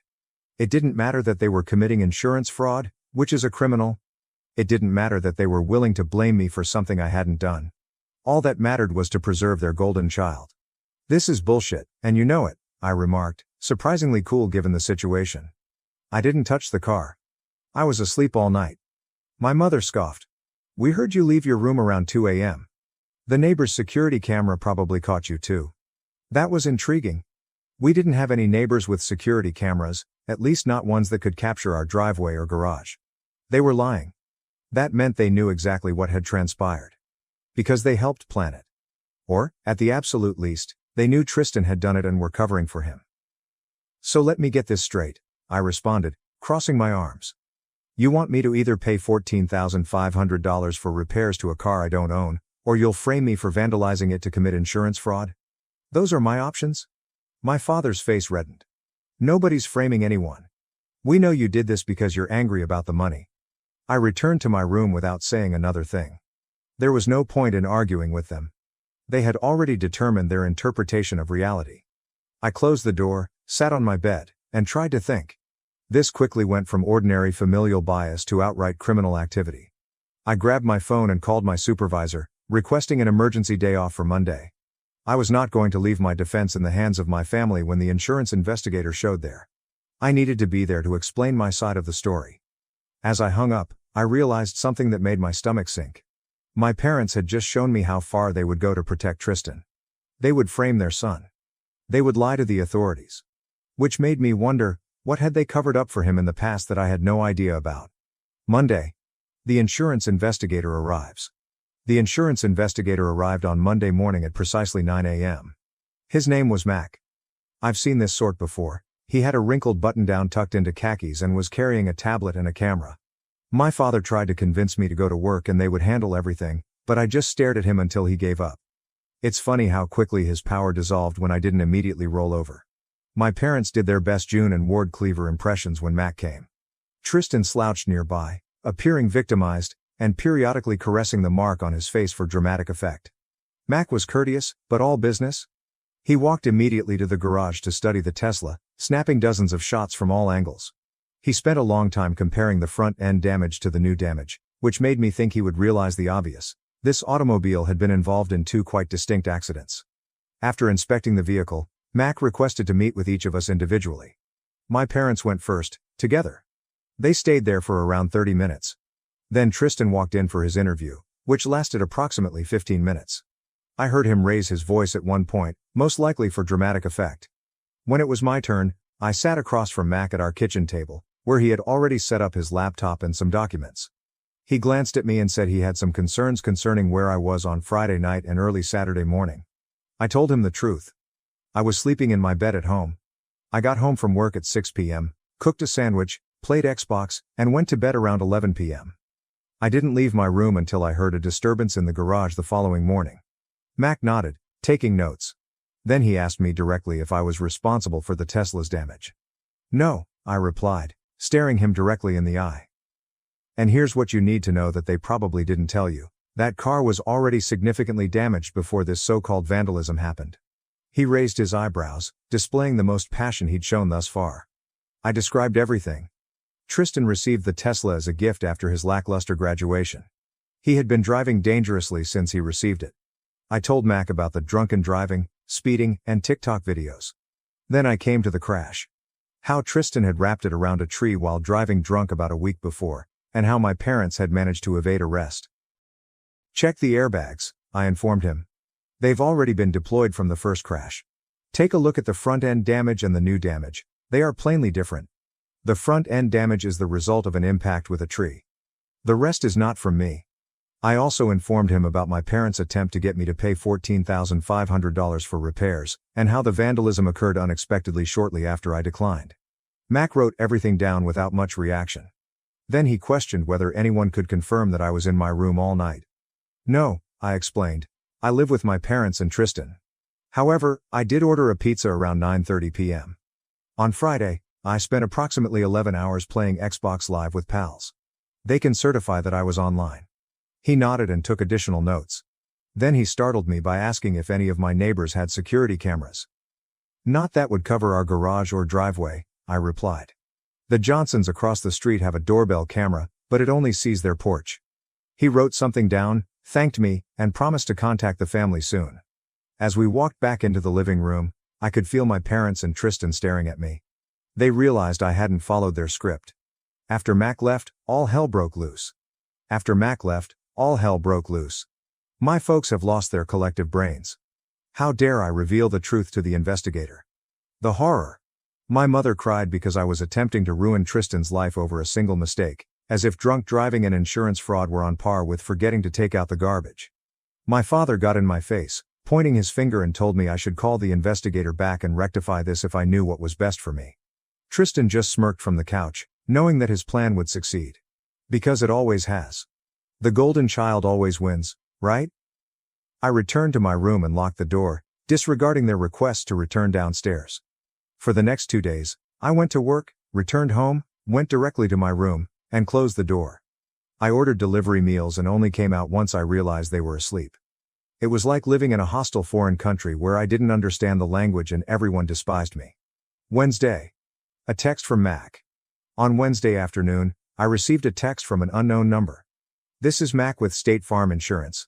Please meet me on Main Street at 4 p.m. today. I have a few follow-up questions. I replied back to say I'd be there. I did not notify my family where I was going. I left work and headed straight to Starbucks. Mac was already present, seated at a corner table with his laptop and stack of papers.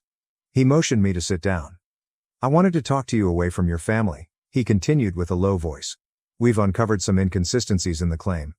Mac turned out to be more thorough than my family had anticipated. He'd scoured the neighborhood for security footage, and discovered anything. Last month, the neighbors 2 doors down installed a new security system featuring a wide-angle camera that covered the majority of the street. And guess what it caught? At 2:13 a.m. on Saturday morning, Tristan took my baseball bat from my car's trunk, where I kept sports equipment, and drove off in his already damaged Tesla. The video saw him carefully breaking every window, denting the hood and doors, and even pulling off one of the side mirrors. Max slid his tablet across the table, showing me the footage. There was my brother. At 2 a.m., staging the entire thing. It was so apparent and humorous. I've been doing this job for 15 years, Mac blurted out. And this is one of the dumbest frame jobs I've ever seen. He then informed me that he had previously reported the facts to his superiors at the insurance firm. They denied the claim and referred the case to their fraud department. He had also contacted the local police, who wanted to talk with both me and Tristan. The police officer will be here in about 10 minutes, Mac continued. And I wanted to let you know before they contact your family. Given the circumstances, I thought you might like to speak with them separately. I really thanked him for his thoroughness and belief in me. The police get involved. A police officer arrived. She was a woman. She took my statement, showed me the footage again, and asked if I wanted to file charges against Tristan for attempting to frame me. The DA will decide whether to pursue the insurance fraud charges, she replied. But for the false reporting and the attempt to frame you, that's your call. I sat there, contemplating. Yes, Tristan is my brother, flesh and blood. But he was also the one who purposefully attempted to frame me for a crime I did not commit. The person who would have gladly let me take the blame for his drunk driving and subsequent tantrum, potentially destroying my record, employment prospects, and life. I considered all the years of favoring. All those double standards. All the times I was made to feel inferior because I was not Tristan. I reflected on how they were willing to let me take the blame for insurance fraud to protect him. And then I realized how tired I was of it all. Yes, I informed the police. I want to press charges. Without hesitation. Only a simple yes. She nodded, took some notes, and invited me to the station later to provide a formal statement. We decided on 6 p.m. that evening. Coming home to chaos. I drove home, getting into our driveway around 5 p.m. to grab a few items before heading to the police station. To my amazement, a police cruiser was already parked in front. Officer Rivera seems to have made good use of his time. Walking into my residence at that time was like walking into a battle zone. My mother was pacing and crying in the living room. Dad was on the phone with someone, hurriedly discussing misunderstandings and family issues. Tristan sat on the couch, looking pallid. He usually had a perpetual smug grin, like the cat who ate the canary and successfully blamed it on the dog. When my mother noticed me, she ran over. What did you do? The cops were just here. They think Tristan might be charged with fraud. I did not do anything. Tristan committed this to himself when he decided to blame me for vandalizing his car. My father hung off the phone and stormed over. This is ridiculous. We can deal with this as a family. You should contact them back right now and tell them you don't want to press charges. No, I simply replied. I'm done covering for him. I'm done being the fall guy. None of you can make me drop the charges right now. The aftermath? A full-fledged meltdown. The fallout was exactly what you would expect. My mother alternated between sobbing and attempting to guilt me into withdrawing the allegations. My father alternated between frightening me and providing money. Suddenly, he could assist me with the rent for a new apartment, if I only made this disappear. Tristan tried to apologize, but it came off as sorry I got caught, rather than sorry I'm a scheming asshole. At 5:45, I walked upstairs. I knew I didn't want to return to this place after delivering my statement, so I packed a duffel bag with clothes, my laptop, and some critical documents. When I returned downstairs with my bag, my folks looked frightened. Where do you think you are going? My father demanded. I'm going to the police station to provide a statement. And then I'll stay with a pal for a time. My mother started wailing loudly. You cannot leave. We need to deal with this as a family. We stopped being a functional family a long time ago, I responded. Maybe we never were. My father moved in front of the door, barring my exit. If you step out that door and do this, don't bother coming back. You will no longer be welcome in this home. If you do this to your brother, you are choosing to destroy this family. I stared him directly in the eyes. No, Father, I am not destroying the family. I refuse to let the family destroy me anymore. And if you are truly willing to abandon me because I did not allow it to happen, I am fine with it. I stepped around him and exited the door. He called after me, something about ungrateful children and family loyalty, but I didn't turn back.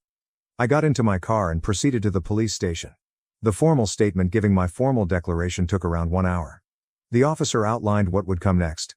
Tristan would be charged with filing a fraudulent police report, attempting insurance fraud, and possibly other offenses relating to the original DUI crash, which had never been properly recorded. This can become messy, she cautioned me.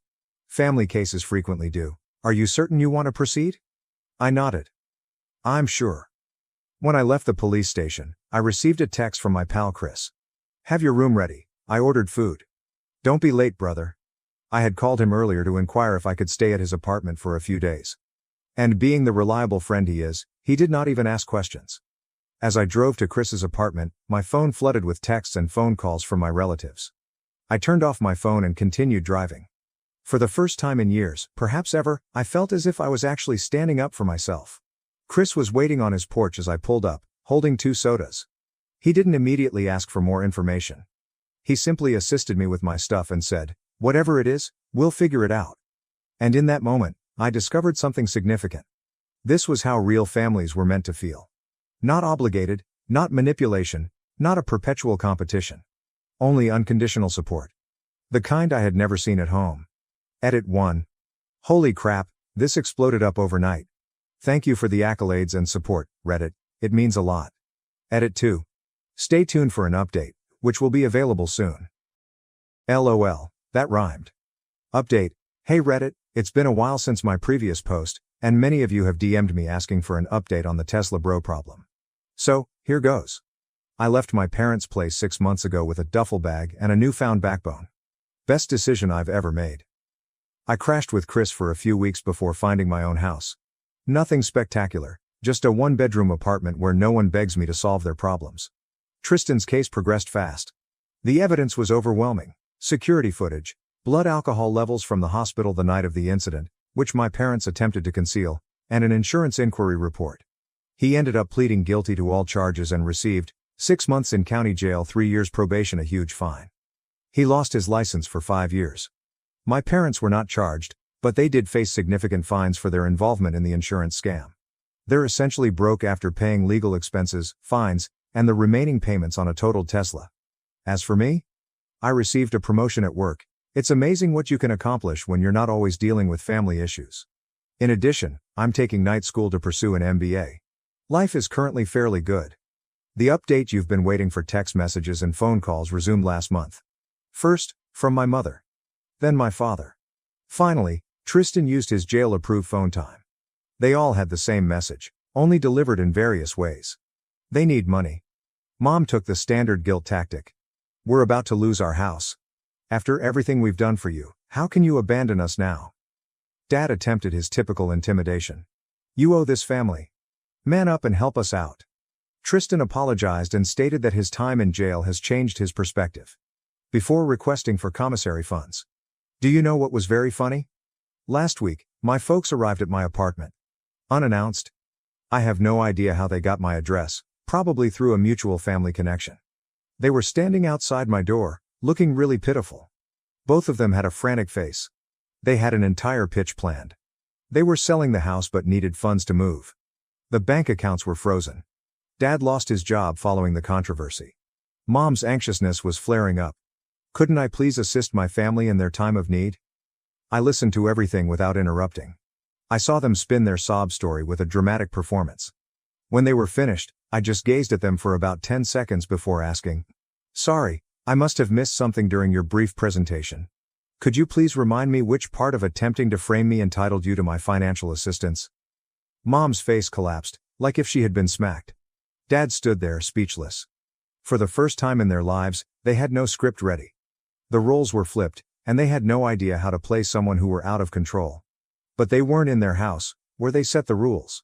They were at my door. And I had all the cards. I said I'd think about it and close the door. I thought about it. For around 5 seconds. Then I sent this text. The answer is no. Do not contact me again. Dad responded with threats. Mom uses emotional manipulation. Tristan made pledges to change. I blocked all of their numbers. Some people may believe that is harsh. Perhaps it is. But after 24 years being the scapegoat, I'm finally putting myself first. They're adults who've made their decisions. Just as I am making mine right now. So that's all for now, Redditors. Thank you for sticking around during this whole mess. You guys are the finest. I will keep you updated if anything else happens. So, guys, peace out for now. Edit 1. For those thinking of bringing charges against my parents. The DA determined that there was insufficient evidence to indicate they were aware of Tristan's plan beforehand. Personally, I believe they knew. But, whatever. The financial ramifications they are currently facing are most likely harsher than what the courts would have done anyhow. Edit 2. To the few people who messaged me stating, but they're still your family. Oh, come on. Being connected by blood does not give somebody the authority to frame you for a felony. That is not how family works. That's how prison gangs operate. LOL, that rhymed. Update. Hey Reddit, it's been a while since my previous post, and many of you have DM'd me asking for an update on the Tesla bro problem. So, here goes. I left my parents' place 6 months ago with a duffel bag and a newfound backbone. Best decision I've ever made. I crashed with Chris for a few weeks before finding my own house. Nothing spectacular, just a one-bedroom apartment where no one begs me to solve their problems. Tristan's case progressed fast. The evidence was overwhelming. Security footage, blood alcohol levels from the hospital the night of the incident, which my parents attempted to conceal, and an insurance inquiry report. He ended up pleading guilty to all charges and received 6 months in county jail, 3 years probation, a huge fine. He lost his license for 5 years. My parents were not charged, but they did face significant fines for their involvement in the insurance scam. They're essentially broke after paying legal expenses, fines, and the remaining payments on a totaled Tesla. As for me, I received a promotion at work. It's amazing what you can accomplish when you're not always dealing with family issues. In addition, I'm taking night school to pursue an MBA. Life is currently fairly good. The update you've been waiting for: text messages and phone calls resumed last month. First, from my mother. Then my father. Finally, Tristan used his jail-approved phone time. They all had the same message, only delivered in various ways. They need money. Mom took the standard guilt tactic. We're about to lose our house. After everything we've done for you, how can you abandon us now? Dad attempted his typical intimidation. You owe this family. Man up and help us out. Tristan apologized and stated that his time in jail has changed his perspective. Before requesting for commissary funds. Do you know what was very funny? Last week, my folks arrived at my apartment. Unannounced. I have no idea how they got my address, probably through a mutual family connection. They were standing outside my door, looking really pitiful. Both of them had a frantic face. They had an entire pitch planned. They were selling the house but needed funds to move. The bank accounts were frozen. Dad lost his job following the controversy. Mom's anxiousness was flaring up. Couldn't I please assist my family in their time of need? I listened to everything without interrupting. I saw them spin their sob story with a dramatic performance. When they were finished, I just gazed at them for about 10 seconds before asking, "Sorry, I must have missed something during your brief presentation. Could you please remind me which part of attempting to frame me entitled you to my financial assistance?" Mom's face collapsed, like if she had been smacked.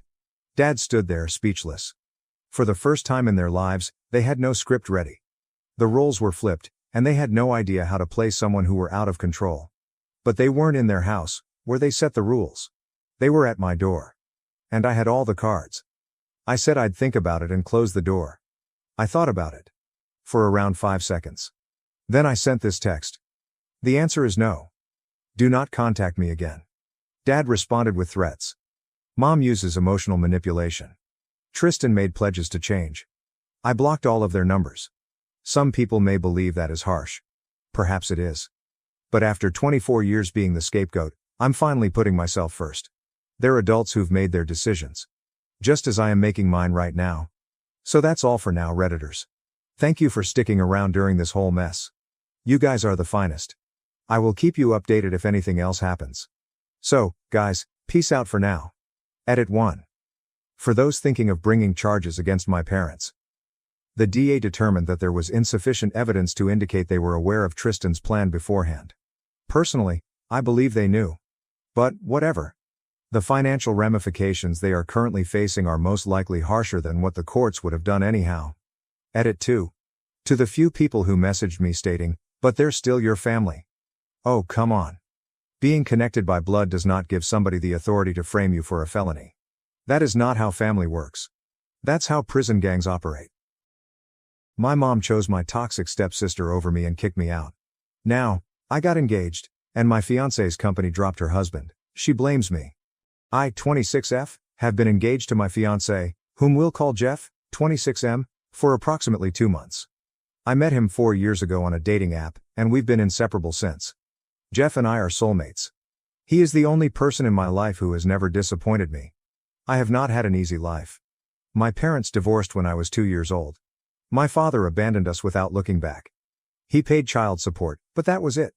He never bothered to come and see how I was doing. To be honest, my mother, 48F, was not a terrific mother either. When I was younger, she was more focused on other activities than on raising me. I was basically reared by nannies and babysitters. When I was a little older, my mother was quite young, and her priorities were very different. She didn't care much about becoming a mother and spent most of her time with friends or on dates. She was an outgoing socialite who had no time for me.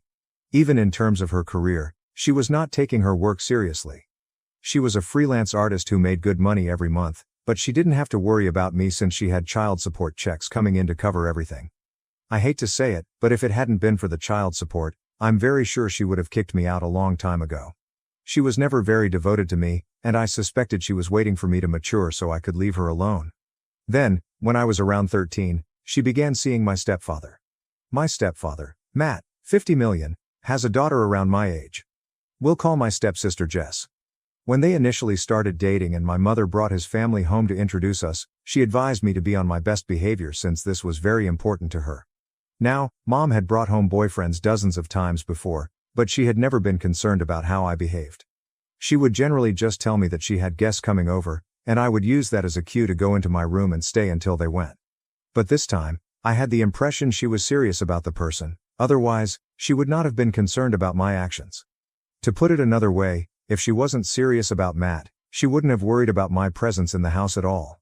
The first time I met him and his daughter, they were relatively kind to me, and it was a pleasant introduction. I had no idea what was going to happen to me following that initial meeting. Soon after, he began to visit more frequently, and it seemed as if they had almost moved in together. I didn't mind it. It wasn't bothering me in any way, so I had no need to worry about them as long as they allowed me to go on with my life. It remained that way for a long time. They were practically living together, and Jess would occasionally visit as well. Her mother was still a part of her life, therefore she spent half of each month at her mother's house. Initially, people were either polite to me or ignored me. I was fine with that because I didn't really care for any of them. I didn't really care about my mother, so it was tough for me to care about anyone related to her. All I wanted was my own peace and quiet, which I enjoyed for a while. But then they decided to make it a permanent relationship and move in together. Now, I wouldn't have cared, but my mother informed me that now that they were moving in together, I would have to start sharing my room with my stepsister. I refused to do that because it was my room. It had been my room my entire life, and it was the one thing that gave me calm. In that house, I had my own private area. I was not going to give up my freedom by sharing a room with someone I barely know. When I told my mother that I was not going to share my room, we had a heated quarrel. She threatened to kick me out of the house if I did not do what she asked. I was 14 years old at the time, and despite my youth, I was aware of the law. I felt compelled to since my mother was the type of person you couldn't truly trust. It's also plain basic logic, and I knew mother couldn't send me out until I was an adult, or she'd face legal consequences. So I informed her that I knew she couldn't do it and that she was faking. She was frustrated, but she had to let me have my room and chose to convert the basement into Jess's room. It wasn't a very horrible place to be. It wasn't as nice as my room, but my mother worked hard to make it more appealing and livable. By the time she was finished, it looked as good as any other room in the home, so I had no idea what the big issue was. But for some reason, that's when Jess started disliking me. It could have had something to do with the fact that on the day she moved in with us, my mother gave them a house tour and made it clear to everyone that Jess had to live in the basement since I wasn't ready to share my room. I didn't understand why she would make such an announcement, and I still can't think of a rationale. Perhaps she intended to make me feel bad by stating it in front of Jess, but all it did was make me feel strange and uncomfortable. It made me feel embarrassed for her, but I didn't feel bad about putting my foot down. Or perhaps she simply enjoyed drama and wanted Jess to know that I had refused to share my room with her, which would undoubtedly lead to difficulties between us. Jess did not appear to be the type of girl who would tolerate something like this. My mother was correct. Jessica refused to let it go.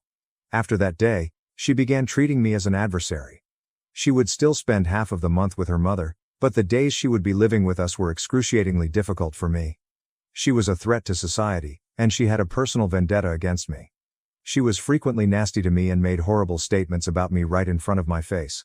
To give you an example of what she would say, she once told me that the reason my father left my mother was most likely because of me. Then she laughed, as if it were hilarious. She would make fun of my appearance because I was slightly fat at the time. She used to make fun of me at school for no apparent reason. Jess had a huge clique of mean females at school, and she would never miss a chance to bully me with her friends. Earlier, she and her pals would simply ignore me, which I loved. She and I were never friends, but that was vastly preferable to being her enemy. The saddest aspect was that I had done nothing to her. She was simply offended that I did not want to share my room with her. It was a ridiculous cause to hate me so much and try to ruin my life. My room was my safe area, and with a mother like mine, I don't think anyone can blame me for wanting my own space. Besides, if any of them had ever made an effort to get to know me, I could have shared my room with her. But she was a stranger to me, and I didn't feel comfortable giving up my independence for her. I never complained to my mother or Matt because they were aware of the situation and it was meaningless to do so. They didn't care. I might be bullied my entire life, and they would still turn a blind eye since I was not important to them. So I had to put up with it and let her trample all over me. I would fight back periodically, but I quickly realized that it only escalated the conflict. Our parents would intervene, and I would be grounded because they despised me. She would constantly cry a little to get out of trouble. But I couldn't cry on command like her, and I wasn't as manipulative. So I'd be the one who was punished for my poor behavior and advised to start treating Jess like a sister, while she got away with it and I had to face the consequences. It was a miserable place to grow up, and I despised my existence. So when I was finally kicked out around my 18th birthday, I was relieved more than anything else. I had put up with my family's crazy for years before being kicked out, and it only became worse over time. Jess continued to be a nightmare to deal with, and our parents continued to back her without questioning the legitimacy of her actions. In 4 years, she had managed to turn our whole high school year against me, and I had just a few friends who would even talk to me. Everyone else despised me because she did, and that was sufficient justification. It had taken a toll on my mental health, and I was battling to keep up in all areas. I had acquired a lot of weight from binge eating, and it had severely changed my appearance for the worst. I was overweight, acne-prone, and had pretty awful hair. I was also trying to maintain my grades. So not only did I look horrible, but I also appeared to be dumb to everyone else. I had nothing going for me and was at an all-time low. Things at home were no better, as I still had to deal with Jess and my parents. My mother had grown increasingly irritable and would continually compare me to Jess, despite the fact that she was the one who had made my life so much worse than it had been previously. Things were terrible before my mother married Matt and they moved in together, but not as horrible as they are now. Yeah, it was terrible that my mother didn't care about me before, but after her marriage to Matt, I went from the frying pan to the fire. She progressed from not caring to intentionally making me feel horrible about myself, and it felt as if I was also living with mean females at home. It was very clear to me that Jess was the daughter my mother had hoped for. Instead, life had dealt her the wrong hand, and she was stuck with me. I know they both wanted nothing more than for me to leave, and to be honest, I did too. My mother and Jess despised me, but Matt didn't care. I have no relatives to speak of other than my mother because my grandparents did not communicate with us. I had never known my father, and I knew nothing about my other grandparents. I actually had nowhere to go, and I felt awkward approaching my friends for assistance. So I had to fight it out and stay with my mother to ensure that I had a roof over my head and food to eat every day until I reached 18.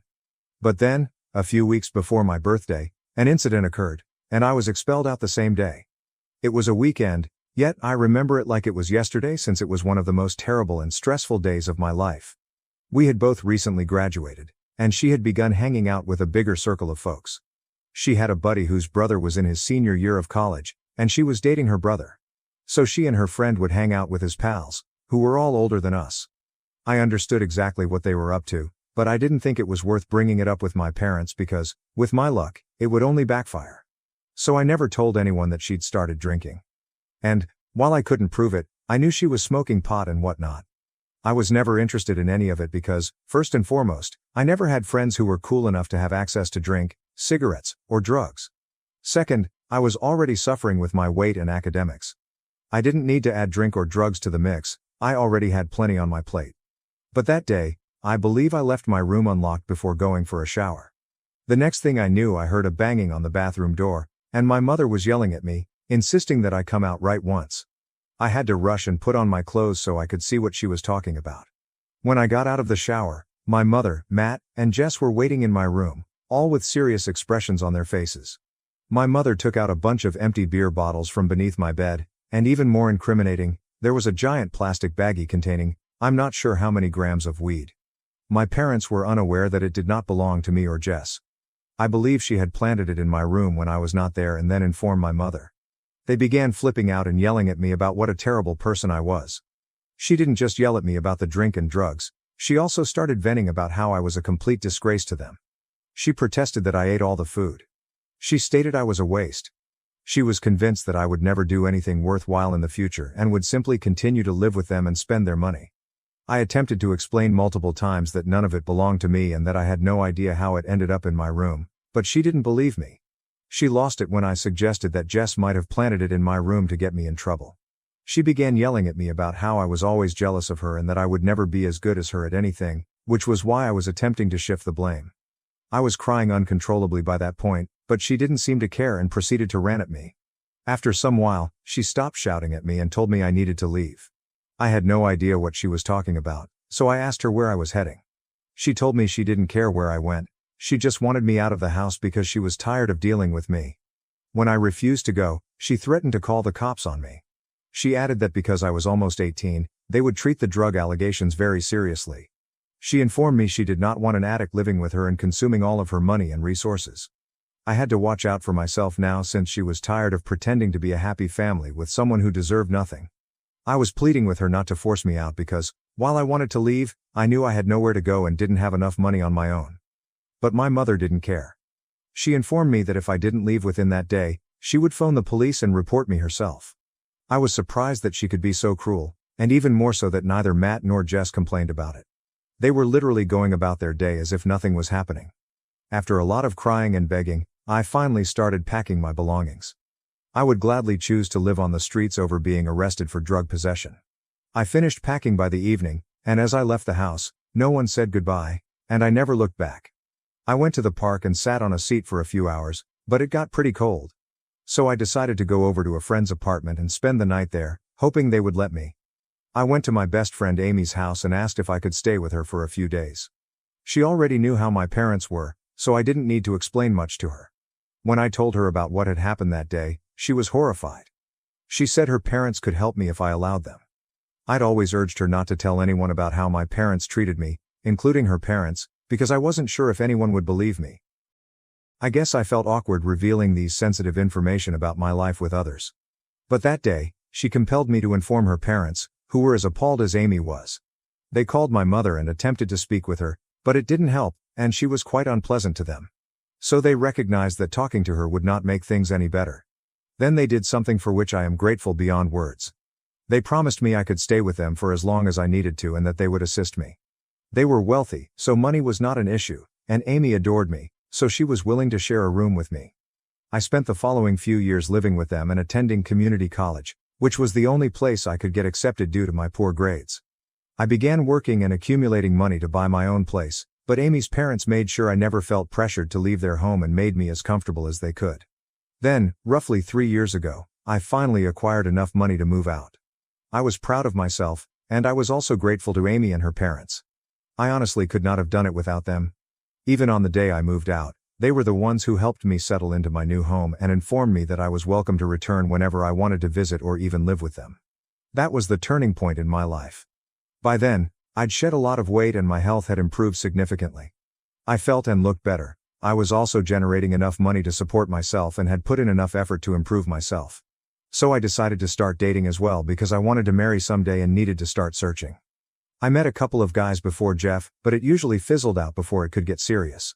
After meeting Jeff, I fully understood why. It was because Jeff and I were intended to be together, whereas the other guys I met before him were only there to have fun. When we first started dating, I had no idea he was wealthy and the heir to his father's firm. I just liked him because he was humorous and cute, and he appeared to like me as well. After a few months of dating, he informed me about his family, and I understood they owned a restaurant chain, which he would inherit in a few years after his father retired. Many people may believe that learning how wealthy he was changed things for me, but I simply regarded him as the same person I had known before. That information made no difference to me. I still loved him as much as I did before. We moved in together after approximately a year of dating, and he had introduced me to his family a few months earlier. Everyone in his family liked me, and we got along great. Everything was absolutely perfect. So, when he recently asked if I wanted to marry him, I knew the answer right away. We've been engaged for 2 months now, and things are going great. But then, around 2 weeks ago, I got an email from Jess. We haven't spoken in almost 8 years, and I haven't heard from my family since I was kicked out. I had no idea why she would contact me now, especially to make amends. I believe enough time has passed, and neither of us cares enough to try to mend the problem anymore. So when I received that email and understood she was reaching out to me to apologize for all that had happened in the past and admit that she had been a complete nightmare, I was perplexed. She admitted to placing stuff in my room to get me tossed out since she disliked me for no reason. I had no understanding why she was revealing all of that so many years later, and I sensed something was wrong with the situation. The timing was further suspect because I had recently gotten engaged, and I knew she must have known about it. I had mentioned it on social media, and we attended the same high school, so someone must have told her about it. Everything felt odd, so I started to investigate. As a result, I discovered that the man Jess was married to also owned the company that supplied plastic containers and other items for takeaway orders to Jeff's restaurants. It was easy for me. All I had to do was create a phony profile and stalk her. From there, I went to her husband's profile, where he disclosed everything about his work in his bio, so it was a simple process. I already knew a lot about Jeff's business because we had planned to run it together after his father retired, so I was already learning the ropes. When I realized this was the individual he was dealing with, I immediately alerted Jeff. Now, over the past few years, I've done my best not to think about my previous life since I just wanted to go on. So I didn't follow anyone from my family online, and I told my friends not to tell me anything about them. I had no idea Jess was already married and had been for a few years. But when I discovered that her husband was actually interacting with us, Jeff and I decided to cancel our arrangement. It was already costing us a lot of money, and I don't think I'd ever do business with that woman again. Jeff also informed me that the quality of the things delivered by her husband had reduced significantly since the beginning. They were considering dropping him as a supplier anyhow and were in talks with another guy who offered lower prices and better products. So, last week, a few days after I received Jess's email, Jeff decided to meet with her husband and cancel their contract. But, for some reason, Jess believes I did this on purpose to get her back, and she has been accusing me of it in her emails and social media posts. We haven't spoken in about a decade, but she still believes I am carrying a grudge against her. Which I may be, but that is not the true reason her husband lost our contract. She posted a few days ago that many of her clients had already dropped them, and this was the final straw. But she maintains that I did it out of spite, and that this was really unprofessional of us. She tagged our Facebook page in her post, and things have gotten pretty ugly. I feel awful for her because, according to her message, she and her husband have been losing business left and right. Okay, I'll admit that some of this was personal, but much of it was business as well. I doubt Jeff and his father would have dropped her husband as a supplier based only on my word. Nevertheless, I feel awful for her. I'm not sure if I should have made my fiancé quit working with my estranged stepsister's husband. Update 1. Okay, so Jeff has spoken with his father's lawyers, and he believes we did the correct thing. So we're going after them legally and asking that they remove that message. We are also filing defamation charges against them because the guy charged us a bomb and delivered things that fell short of our expectations. If we could obtain a better offer somewhere else, we'd obviously go there. It's just a coincidence that Jess is married to the guy who runs that firm. Instead of improving their company's operations, she chose to trash us on social media. It's stupid that I allowed myself to feel horrible for her after everything she'd put me through. But you guys truly opened my eyes, so I appreciate that. Many of you have been quite supportive, which I appreciate. Thank you so much for your comments. Update 2. So Jeff and his father filed a slander claim against Jess and her husband a few days ago. We'll meet with a court-appointed mediator in a week, maybe. But in the meantime, my mother has taken it upon herself to protect her poor little stepdaughter yet again. It is so silly. I feel like I am back in high school. But, happily, I'm not back in high school, so I can simply disregard what they say. Unlike then, I don't need to be in my mother's books to get a roof over my head. So she may cry all she wants about it, but nothing will change. She has been attempting to contact me for the past few days, ever since Jess was served, but I have simply blocked her and gone on with my life. I don't need that type of negativity around me. I am engaged. I'm going to marry the guy of my dreams, and I don't need her or her insane stepdaughter back in my life. Update 3. Hey, so let me quickly fill you in. First, we won the defamation lawsuit. It wasn't even that difficult because my father-in-law's lawyers are absolute sharks, and they killed her and her husband. So, maybe they'll focus more on their business now and meet their clients' expectations. They had to pay for what they stated, and we were able to strike an agreement. So that's over, and we can finally devote all of our attention to preparing our wedding. It's quite thrilling, and I can't wait to get married to Jeff. As previously stated, he is my soulmate, and I have waited a long time to find someone like him. Now that I have him, I will never let go. I discovered my wife's affair after 31 years of marriage. Gathering evidence, I secretly prepared for divorce, secured my assets, and exposed her. I work as a primary school teacher, so my schedule is very stable. I have regular hours at school, and Tuesday afternoons are earmarked for staff meetings, which usually last until 6 p.m. As a result, I was generally home by 7 p.m. Terry, my wife of 31 years, was frequently exhausted on Tuesday evenings from her gym routines. So I frequently took the initiative to make dinner while she washed and took care of other household chores. I work as a primary school teacher, so my schedule is very stable.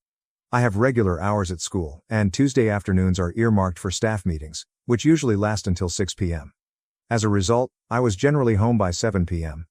Terry, my wife of 31 years, was frequently exhausted on Tuesday evenings from her gym routines. So I frequently took the initiative to make dinner while she washed and took care of other household chores. However, one day, our school principal shocked us by canceling the staff meeting. It was still just 3:30 p.m., so I decided to leave early and get a jump start on supper preparations. Before Terry returned from the gym, I planned to finish up some last-minute domestic duties.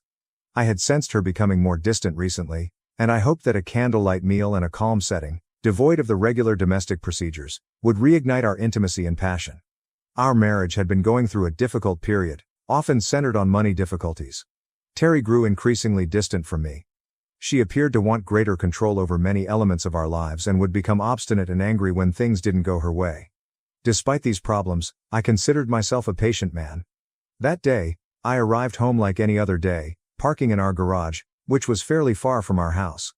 When our children were little, we positioned the garage in this location to guarantee that car noises did not disturb their sleep. Their sleep was vital not only for their health, but also for our sanity. It offered us some quiet time to refuel as they slept peacefully. So I parked and took my customary walk up to our 2-story home. Terry's car was in the garage, but it was a familiar sight on her workout days because she preferred to take the bus to the gym. As I approached the rear door, my first thought was that it was time to clean up the area. I was good at fixing things around the house, so all of the door hinges and moving parts were in good working order and made no noise. Nothing bothered us more than noisy doors and squeaky hinges. However, the first thing I noticed was Terry's purse, which was still sitting on the kitchen counter. I knew she'd be upset by it. Terry was diligent about having her purse close by no matter where she was in the home. This surprising sight diverted my attention, and I started noticing other unique things. Her exercise clothes, mostly a snug leotard and a large towel, sat on the floor beside the kitchen counter. Then I heard sounds from our upstairs bedroom. I considered the likelihood that Terry had fallen ill unexpectedly and was upstairs. I walked the carpeted stairs slowly and softly, almost stumbling over a pair of men's shoes left on the steps. Those shoes were certainly not mine, nor were the slacks, shirt, tank top, and socks sprawled across the rest of the stairs. They were mixed in with Terry's undergarments, which she reserved for special occasions such as our wedding anniversaries. I came to a standstill. My skin became clammy, and my blood pressure dropped, causing my heart to temporarily skip a beat. I had to sit down on the stairs to gather my thoughts. My disbelief evolved to anger, and feeling I rarely experience. As a result of years of handling 30 children every day as a teacher, I am usually calm and controlled. But now, that calmness has escaped me. Adrenaline rushed through my veins, and I felt angry like never before. I'd never even participated in a real fight. These sentiments were completely unfamiliar to me. In the midst of these weird feelings, curiosity pushed me to slowly climb the stairs and enter our shared closet. There were 2 doors in front of me, one leading to the bedroom and the other to the upstairs bathroom. To get to the bedroom, I had to go through the ensuite bathroom, which led to our large walk-in wardrobe. From there, I could get into our bedroom. At the wardrobe door leading to the bedroom, I could see what was beyond. The closet door was slightly open and positioned perfectly for me to see the bed. It was like watching a horror movie, and I couldn't take my gaze away. I'd been hearing those moans and grunts all along, but now I was overcome with a powerful combination of rage and shock. I grabbed my phone and began documenting what I was watching. I knew I'd need this footage later, to persuade myself that it was all genuine and that I wasn't stuck in some terrible nightmare. It would provide evidence for the upcoming encounter with Terry. My attention was riveted on the awful spectacle of treachery unfolding in front of me. This was my wife, my lover, my life partner, and someone I had put my complete trust in. She was our adult children's mother, a woman in her 40s who worked out, did humanitarian work, and most importantly, expressed her love for me. This was betrayal in its most basic form. I had to stop recording and silently go down the stairs. I left our property and began strolling, unsure where I was going. But finally, I found myself in a park far from home. I sprayed water on my face, sat down, and watched the video on my phone. To avoid disturbing the youngsters playing nearby, I turned down the volume. The devastation of my life and all I had come to accept as normal was right there on my phone screen, preserved in digital reality. It was the devastation of our marriage. And it was at that point that I finally allowed my tears to fall. Update. It was around 7 p.m., which is when I usually come after staff meetings. I found myself at home, standing by the back door. Terry realized something was wrong right away. My unkempt appearance, red eyes, and pale complexion were obvious symptoms. She inquired with genuine concern. "Honey, what's wrong? You look really pale. Is everything all right? I'll get you a drink. Are you okay?" Her eyes expressed her concern. I couldn't bring myself to tell her the true reason for my concern. In a weak voice I said, "Not really. Something upset my stomach, possibly lunch. I'm taking a shower and going to bed." Terry replied, "Okay, hon, but take a container with you to bed. If you puke, it might be on the nice clean sheets.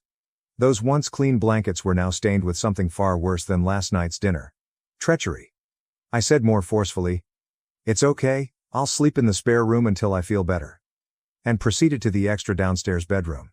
That was how things went for the next few days. Terry continued her customary routine, seemingly unconcerned about my discomfort. I was on autopilot at work, and I kept sleeping in the spare bedroom, citing the possibility of illness. I knew I couldn't make that excuse for long. I eventually returned to our bedroom, but resting in that location of betrayal was a challenge. Terry continued as if nothing had changed. When Monday arrived, I decided what to do next. I needed to know if this was a continuing affair or a one-time occurrence. I informed my principal that I would be undergoing an unexpected medical operation the next day, and he scheduled a replacement teacher to take my class. Tuesday morning, I went home as normal, but parked a few blocks away from our area before walking back. I recognized the rear entrances to the surrounding yards around our house. I walked cautiously, making sure no neighbors would see me, and made my way to our garage, which was located at the back of the home. There, I changed into casual clothes. Soft, noiseless socks perfect for walking quietly. Then it became a waiting game. I remembered there was no spare automobile at home when I unexpectedly returned last Tuesday. As a result, I couldn't rely on the sound of a car approaching to notify me to potential visitors. They must have walked here. I moved carefully through our gardens until I reached a point where I could see our front door while keeping hidden behind the hedges and shrubs we had placed for cover from the road. I waited. Terry could be heard going about her daily routine, entirely unconscious of my presence. Her assurance that the routine will continue as usual was clear. Kitchen responsibilities, such as washing dishes and using the dishwasher, were followed by living room activities such as vacuuming and dusting. This lasted until about 11:30. Terry then went upstairs. I could just hear the shower, then a period of silence, and then the toilet flushing. She returned downstairs approximately 45 minutes later, opened the front door, and kept it open so that any potential visitors would not hesitate. I did not have to wait long. Around 12:30, he arrived. I had no idea who he was, but he walked in through the left side of our front gate. My phone captured approximately 10 seconds of video, including side profiles and an almost direct view of his face. He did not hesitate. He entered and passed through the door. The following sentences sent shivers down my spine. "Hey lover. I hope you're dressed for a big workout again." Terry's reaction was, "Of course. You always love it when I wear these. I sometimes wonder if it was these that attracted you to me in the first place. Or maybe it was these." I'd seen enough to corroborate the ongoing affair.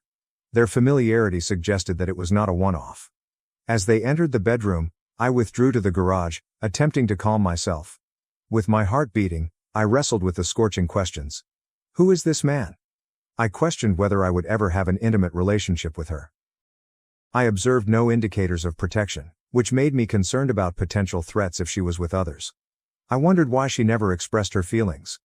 I remembered Terry's 2-year gym workouts in the neighborhood, where she met local married women and participated in charity events.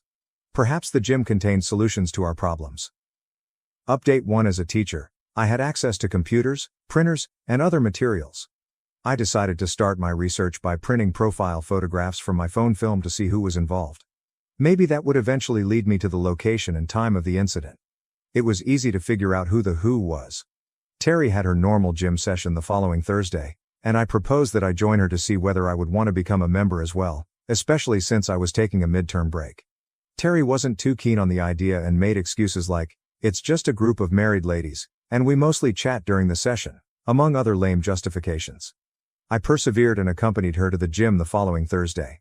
As I stepped into the gym, it felt like a scene from an old Western film, with everyone turning to gaze when a stranger enters the saloon. All eyes were on me, and I overheard some quiet comments among the women. Terry dismissed it, noting that they were not used to seeing her with someone during her regular gym sessions. The workout began with the standard warm-ups and stretching, followed by an hour and a half of moving between exercise stations to target various muscle groups.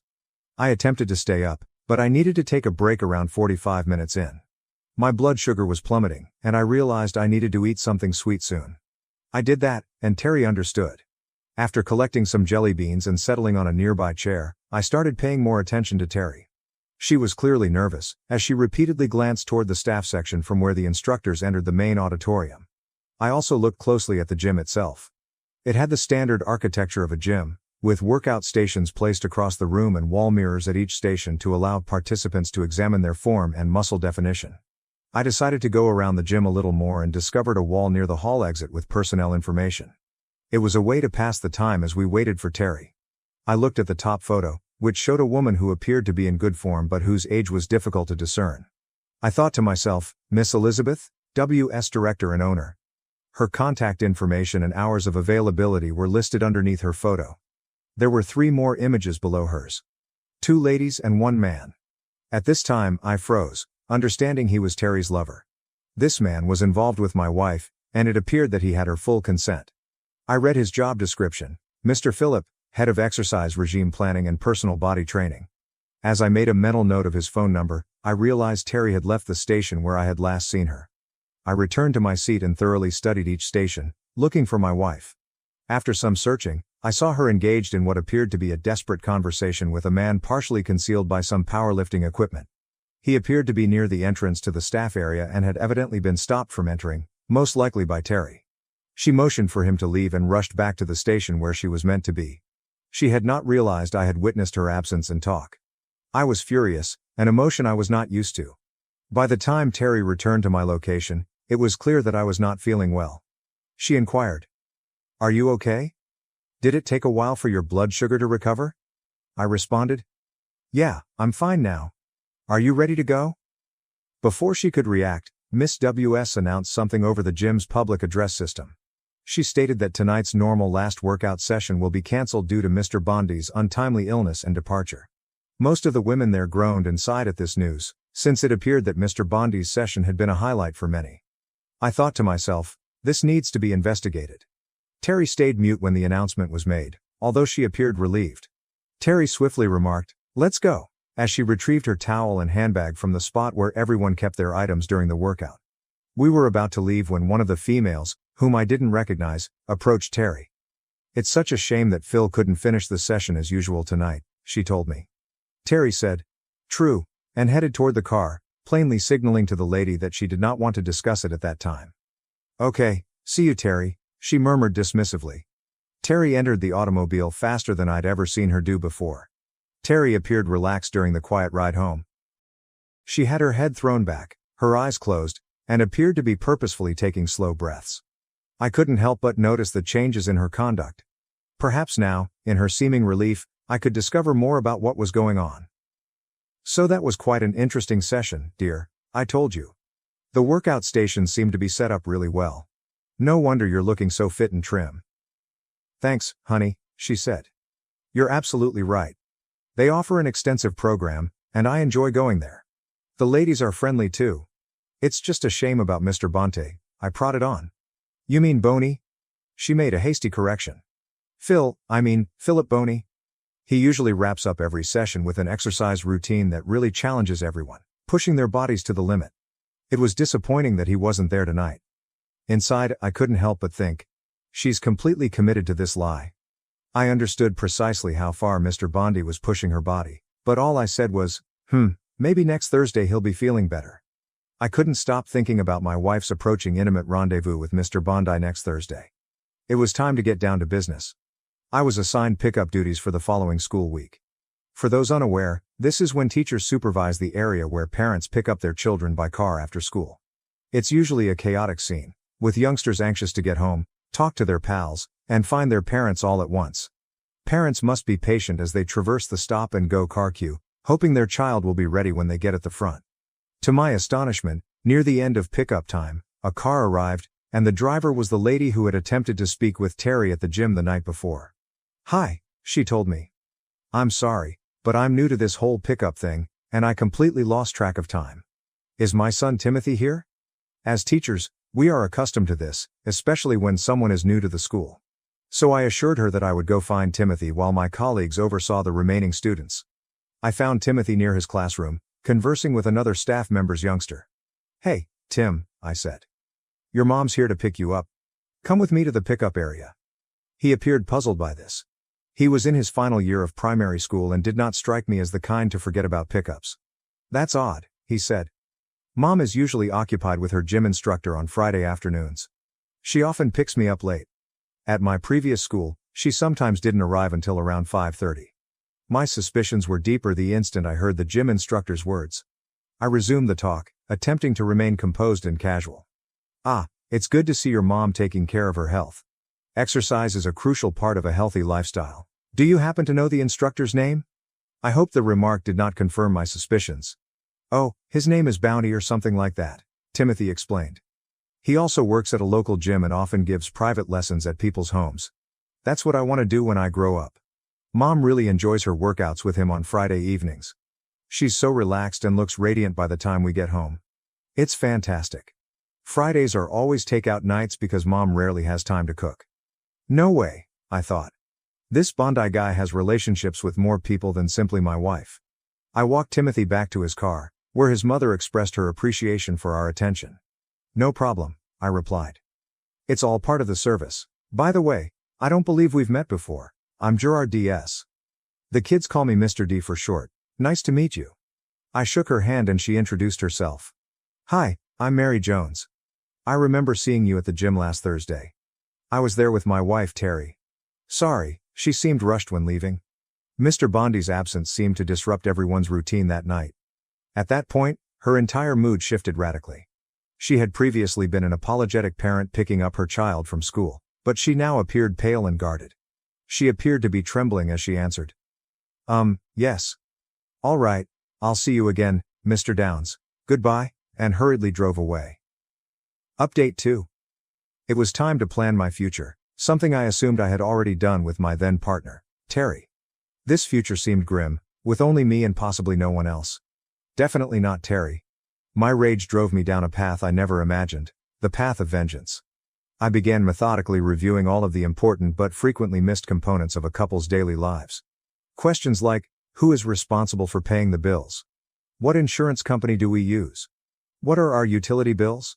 Which account and when do we pay certain bills? As my database of this information grew, I realized we only had a little amount left to pay on our mortgage. My superannuation account had risen to an astonishing $900,000. I couldn't help but be grateful to our teachers' union for insisting on mandatory super contributions as part of a teacher's fundamental employment conditions. After performing extensive online study without Terry's knowledge, I regrettably concluded that there was no way around the fact that we would have to share all of our assets equally. Our kids were now financially independent. We did have a considerable sum saved in a cash account, approximately $30,000, for an upcoming abroad trip. Unfortunately, the vacation was no longer on the agenda.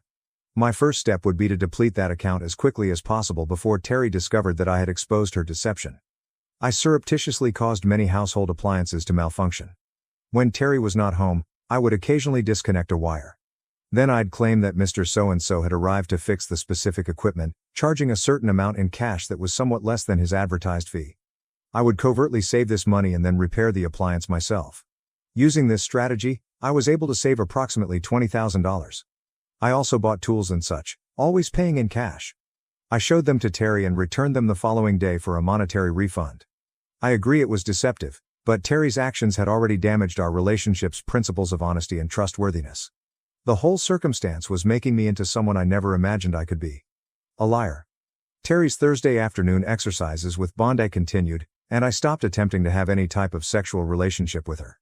We simply coexisted like two housemates would. My personal possessions gradually disappeared into the garage's crates. Terry rarely went into the garage, so she didn't notice the rearranging. Her car was usually parked in front of it, and she was satisfied to leave the garage as my personal zone. However, she did challenge the absence of some of my personal goods from the shelf on one occasion. I kept postponing an explanation, claiming that I had accidentally broken things or that they were no longer useful. Terry was fine with these comments, primarily because the majority of my items did not match her intended color scheme or the room's desired vibe. When I emptied out the majority of my belongings in this fashion, the atmosphere in the house remained quite unchanged. It made me realize how much I had succumbed to Terry's control in many parts of our relationship. I took as much of my superannuation as I could and bought a tiny property on the town's outskirts. It was really small, with only 2 bedrooms and a tiny yard, but it did have a garage and was conveniently placed near my school. What made it even better was that the remaining mortgage debt allowed me to comfortably make monthly payments on half of my wage. This was not a large mansion by any means. It's incredible how good a deal you can get if you're ready to sacrifice the draw of showy, busy areas. My separation preparations were begun. I gradually transported my own items to the new dwelling. Furniture was not a problem because I could easily find used or pre-owned items at thrift stores. It seemed as if my existence had been pre-loved, once adored but now forgotten, with no value other than charity. It was time for everyone engaged to get their just rewards. I reconnected with Mary Jones after she contacted me during a school pickup. I was alone with her kid Timothy, waiting for her. When she arrived, she appeared disturbed. Her eyes indicated recent tears. As a teacher, I was educated to pick up on these indications and provide insight into my students' lives and challenges. "Mr. D, can I talk to you for a minute?" she inquired urgently.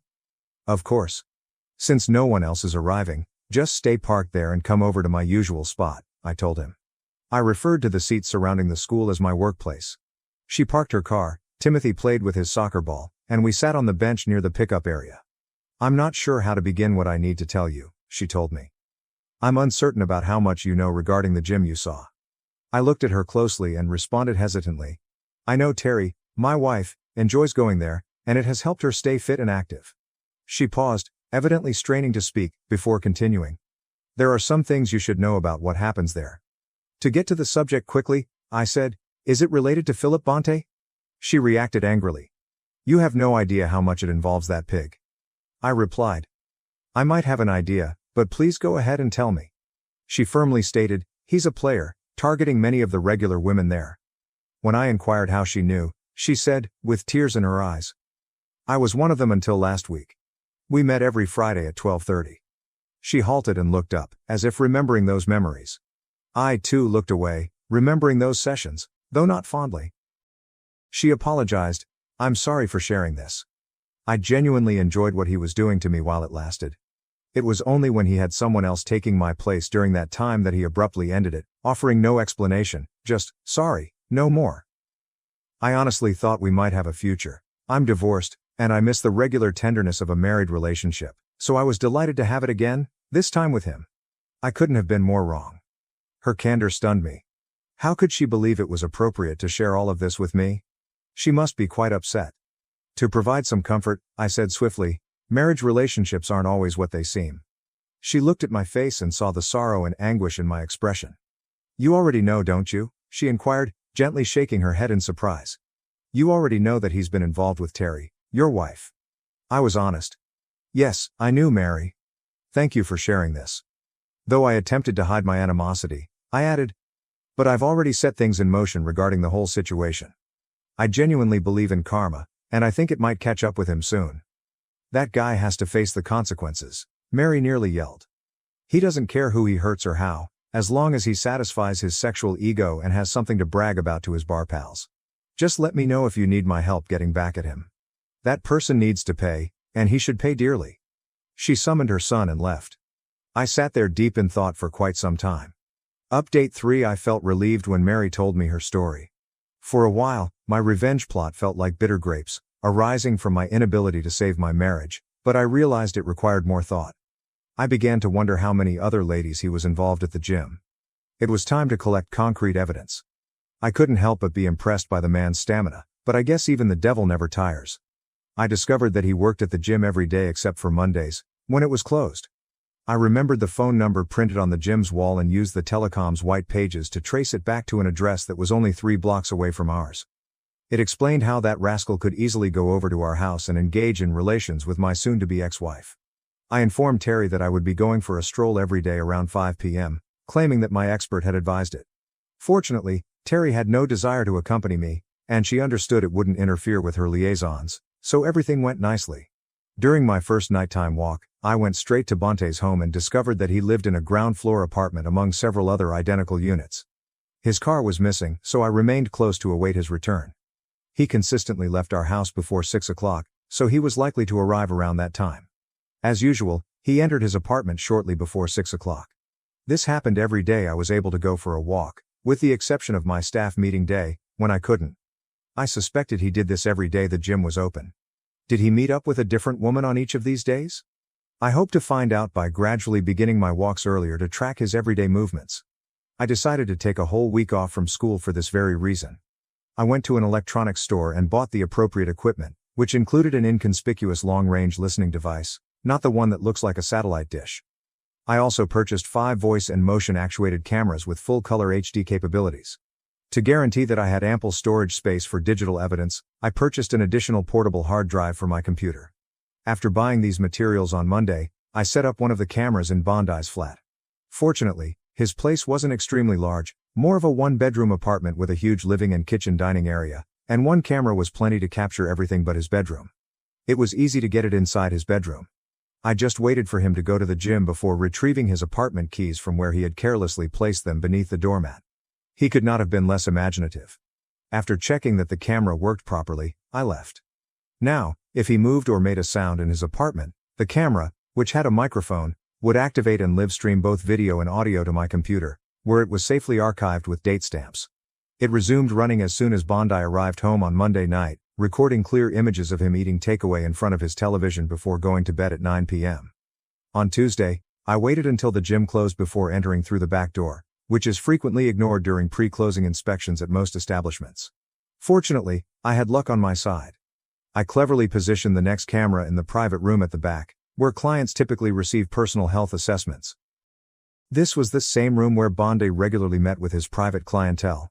I couldn't help but wonder what kind of person I had become, installing cameras in other people's homes, essentially snooping.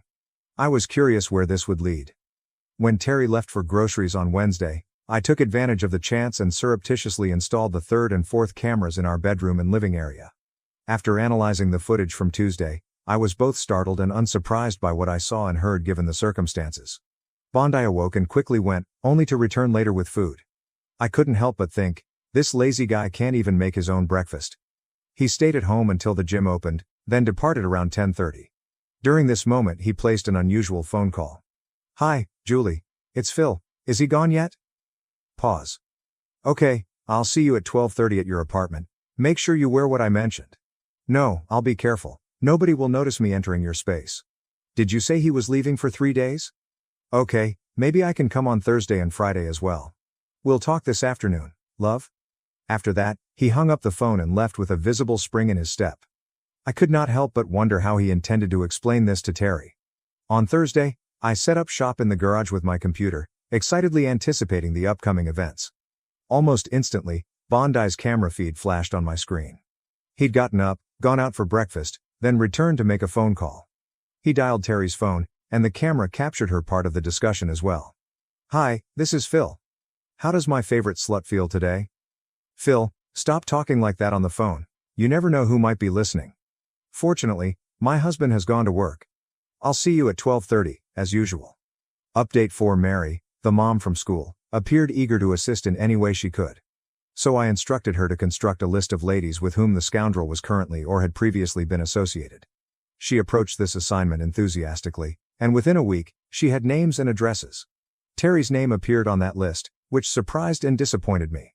By this point, I had almost severed all ties with her house, which had lost its emotional worth and had become merely a place to live.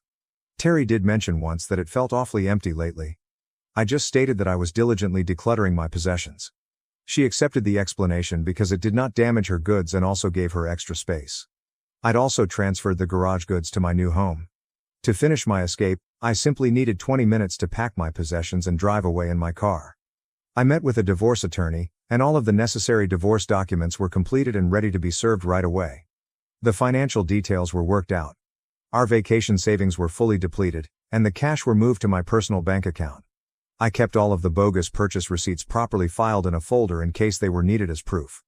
I changed the beneficiaries of my superannuation fund to our children and took any remaining cash. I opened separate bank accounts, credit cards, and insurance policies in my name only. The car, including registration and insurance, was moved wholly into her name, leaving her fully accountable for it from now on. Unfortunately, I had little authority over the house and had to rely on the court's choices. I bought a new phone, registered it under my name only, and made sure it had an unlisted number. The old phone was deactivated. I put together a packet of information for each husband or partner of the women identified by Mary. Each packet contained information regarding when and where the scoundrel had been involved with their partners. It also included his name and address. Additionally, I shared the address of our town's sexual health clinic, as it appeared that the majority of these interactions were unprotected.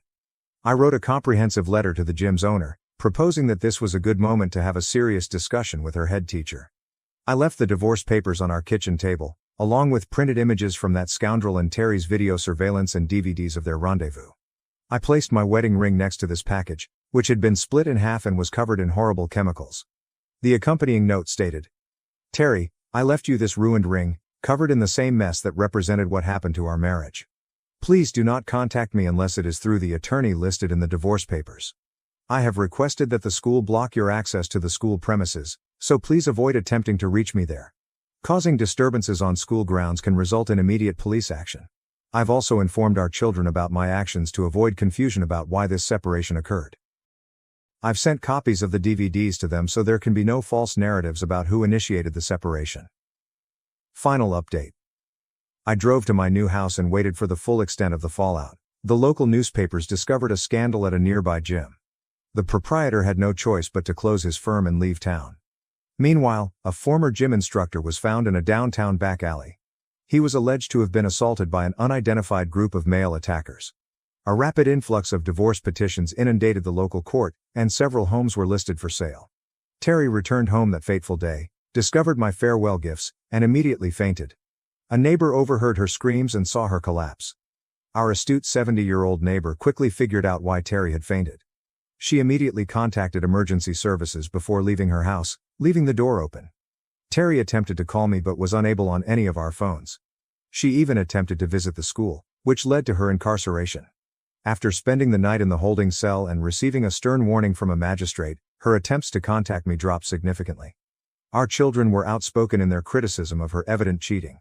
Fortunately, they were both married and had inherited my more ethical views on fidelity, rather than Terry's. The divorce processes were concluded, and the outstanding financial concerns were addressed in accordance with the regular procedure. Terry had to sell the house, and the funds enabled her to buy a smaller property in the outskirts, where she now lives alone. The stigma of being labeled as one of the notorious gym sluts never left her. When she went uptown, she received many sidelong glances and whispered snickers. Her melancholy as a result of this rejection and embarrassment forced her to seek treatment in a psychiatric hospital. As for me, I continued my teaching career while living happily in my new home. I was always overlooked while my sister was spoiled. This Christmas, she refused to book me a room, saying only the real family could stay together. Hello, Reddit. My name is Lily, and I am a 28-year-old project manager for a technology business in Seattle. I make a reasonably comfortable $135,000 per year and am glad to say that I've made a wonderful life for myself. It wasn't handed to me, however. It's the result of a lot of effort, planning, and long hours. Growing up, I did not have a silver spoon in my mouth, but my sister Victoria, 30 degrees Fahrenheit, did. She is the family's golden child. My parents, James, 59 million, and Maria, 57 million, treated her as their pride and delight. Victoria had an idyllic childhood. She has never had to labor for anything. My parents paid for her college tuition, purchased her a car, and even assisted with the down payment on her first home. Meanwhile, I took a different road. I was working part-time jobs during college, surviving on scholarships and scraping by to pay my rent and utilities. When I graduated, I had no debt but plenty of exhaustion. Uncle William, 62 million, my mother's brother, was one of the few people who noticed how hard I worked. He's a self-made millionaire who started his real estate enterprise from scratch. He never had children of his own, therefore he has always been quite generous to our family. However, he believes in earning what you have.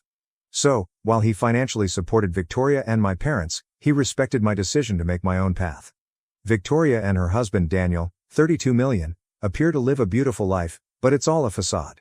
The amusing thing is that Victoria's Instagram is full with selected photographs from their travels, Nathan's, 8 million, private school events, and pricey dinners out. But if you pull back the curtain, it's all Uncle William's money. She and Daniel do not have legitimate employment. Daniel is theoretically in sales, but his performance is dismal at best. Victoria has never worked in her life. She proclaims herself a full-time mom, but let's be honest, she has a nanny. Uncle William also provides complete funding for my parents. They live in a lovely retirement home in Arizona, and he pays for their medical costs and monthly expenses. My father spent the majority of his life as a factory worker, and my mother as a teacher, so they never saved anything for retirement. They don't appear to feel guilty about relying on Uncle William, though. They act as if it were their birthright. Uncle William once told me, "Lily, you're the only one in this family who knows what it means to stand on your own 2 feet." Hearing it meant everything to me since it felt like someone had finally recognized my struggle. I know Victoria resents me for having that kind of relationship with him. But the truth is that she couldn't survive without him. I don't expect anything from my parents anymore, and I'm fine with it. It's really difficult to see them constantly pander to Victoria while acting as if she's some kind of saint for spending money she doesn't even have. The most aggravating aspect is Victoria's arrogance. She regularly brags about her lifestyle, making snarky remarks about how I work too hard or don't know how to enjoy life. But the truth is, I'm content. My life may not be as glamorous as hers, but it is real and unique to me. So, let's just say that things got out of hand this Christmas season. Every Christmas, Uncle William takes the family on a large, luxurious trip. We've been doing it for years, and I'll be honest, it's enjoyable. For a few days, we stay in luxurious hotels, eat delicious food, and occasionally get along. Uncle William enjoys going all out, and I believe it is his way of keeping the family together now that we are all living in separate places. This year, he chose a ski resort near Aspen. I'm not much of a skier, but I was eager since Aspen in December is breathtaking. Plus, I don't go on lavish vacations every day. Uncle William delegated responsibility for booking everything to Victoria, which was mistake number 1. But he has always trusted her to handle these situations, most likely because she has nothing else going on and plenty of free time. I considered offering to help, but I didn't want to step on anyone's toes. Victoria enjoys being the planner since it allows her to claim credit for everything, even though she is only scheduling things with Uncle William's money. So, what's the worst that might happen? I booked my trip and arrived in Aspen slightly later than everyone else due to work. My firm had a large project deadline, so I needed to finish everything up before I could leave. I got to the resort around 4 p.m., dragging my suitcase through the snow. The scenery was stunning. Imagine snow-covered mountains, quaint small cabins, with dazzling lights strung everywhere. It looked like something from a Christmas movie. The main lodge was even more beautiful, with a massive stone fireplace, soaring ceilings, and floor-to-ceiling windows that overlooked the mountains. Families were relaxing around the fire, drinking hot chocolate. Couples were coming in from the slopes, and everyone appeared to be having a great time. I stepped up to the front desk expecting a smooth greeting. But instead, the clerk gave me this perplexed expression. "I'm sorry, ma'am," she said, frantically working on her computer. "We don't have a reservation under your name." At first, I thought, maybe Victoria simply forgot to add me. Mistakes happen. But Victoria did not forget. She did it on purpose. I knew I was in for a condescending, passive-aggressive remark as soon as she walked into the foyer. Victoria always had a way of making any circumstance into an opportunity to feel superior, and today was no exception. She arrived looking like she was preparing to make an advertisement for winter coats. Designer clothes, flawless hair, and a wide smile that could cut glass. "Oh, Lily," she replied, appearing astonished to see me. "Didn't I tell you? I only booked rooms for the real family, me, Daniel, Nathan, and, of course, Mom and Dad." I don't believe I've ever been so stunned into silence. How do you respond to something like that? The way she described the actual family made it plain that she did not consider me a member of the group. The fact that she made no apologies was the cherry on top. I looked over at my parents, expecting they'd intervene and say something, but they simply avoided eye contact. They appeared embarrassed, but not enough to do anything about it. Naturally, Victoria kept going. She never knows when to stop. "But you're so independent, right?" she asked in that false lovely voice she employs when she pretends to be kind but is actually mocking you. "I'm sure you can find something nearby." Then she laughed, as if the entire scenario was a joke. I could feel my cheeks becoming hot, but I wasn't going to let her see me unhappy. I've learned over the years that Victoria feeds on making others feel small, and the easiest way to cope with her is to pretend she doesn't bother you. So I took a deep breath, feigned a smile and said, "All right, enjoy your holiday then." I grabbed my suitcase and headed out. As I left the foyer, I could feel Victoria's smug look on my back. She undoubtedly believed she had triumphed and had humiliated me. Maybe she had, just a little bit. But I was not going to let her ruin my trip. The reality is, Victoria has pulled something similar before. She has always been the queen of exclusion. Whether it's accidentally forgetting to invite me to family meals or cleverly not mentioning plans until it's too late for me to attend, it's as if she derives sick pleasure from reminding me that, in her eyes, I don't belong. And what about my parents? They have always let her get away with it. They'll say things like, "Oh, that's just Victoria," or, "She didn't mean it like that," as if her actions had no real effects. But this felt different. This was not just a supper or a casual gathering, it was Christmas. A family custom. And she purposely excluded me, knowing full well how much it would hurt. By the time I got outside, I was angry. The chilly air smacked my face, but it didn't cool me down. I took out my phone and began searching for local hotels, determined to find somewhere else to stay. I was not going to crawl back to Victoria or my parents and beg for a place to sleep. After a few minutes of exploring, I discovered another luxurious hotel approximately 10 minutes away. They had a suite available. It was absurdly pricey, but I didn't mind. I was not going to let Victoria's petty bullshit ruin my Christmas. I called my two dearest friends, Kate and Grace. Neither of them had any great Christmas plans this year. Kate's family was out of town, and Grace had just ended a relationship and was not in the mood to celebrate. "Hey, so how do you feel about spending Christmas in Aspen?" I requested an answer. They did not even hesitate. Within hours, they were on their way. That evening, we transformed my suite into our own personal Christmas hideaway. We ordered room service, which included everything from burgers to desserts, and then relaxed in the outdoor hot tub that overlooked the mountains. The steam ascended into the cool night air, and for the first time that day, I felt as if I were on vacation. While reclining in the hot tub, we began discussing the entire scenario with Victoria. Kate could not believe it. "She actually said you weren't part of the real family?" Grace shakes her head. "She's always been a piece of work, but this is a new low." Later that night, we returned to the suite and turned up the Christmas music. We danced around in our jammies, ate far too much chocolate, and laughed till our sides hurt. We felt like kids again, having a sleepover and not caring about anything else in the world. I decided to share some Instagram stories. I was not attempting to be petty. Okay, perhaps I was a little petty, but I wanted Victoria to know that her little act had not wrecked my vacation. I shared a video of us in the hot tub with the mountains in the background, another of us dancing in our suite, and a photo of our absurd room service spread. Victoria was the first to see them. I could almost feel her rage through the television. Knowing her, she probably couldn't bear the thought that I was having a better time than she was. Victoria thrives on being the center of attention, so seeing me happy and unconcerned must have irritated her. The next morning, I received a text from Uncle William. He requested to meet for breakfast at my hotel. I knew he'd heard something about what happened at the other lodge, and I felt both relieved and nervous. Uncle William does not play games with his family. When I met him in the hotel restaurant, he was already seated at a corner table, sipping coffee and looking as cool as ever. Uncle William is one of those persons who draws attention without even trying. He's bright, direct, and constantly seems to be 10 steps ahead of everyone else. We exchanged niceties, but he got to the point swiftly. "So, Lily," he continued, putting his coffee cup down, "what happened at the lodge?" I took a big breath before telling him everything. From the minute I arrived and discovered I didn't have a reservation, to Victoria's arrogant little spiel about booking rooms for the genuine family. I did not sugarcoat anything, but I also avoided sounding whining. I only presented the facts.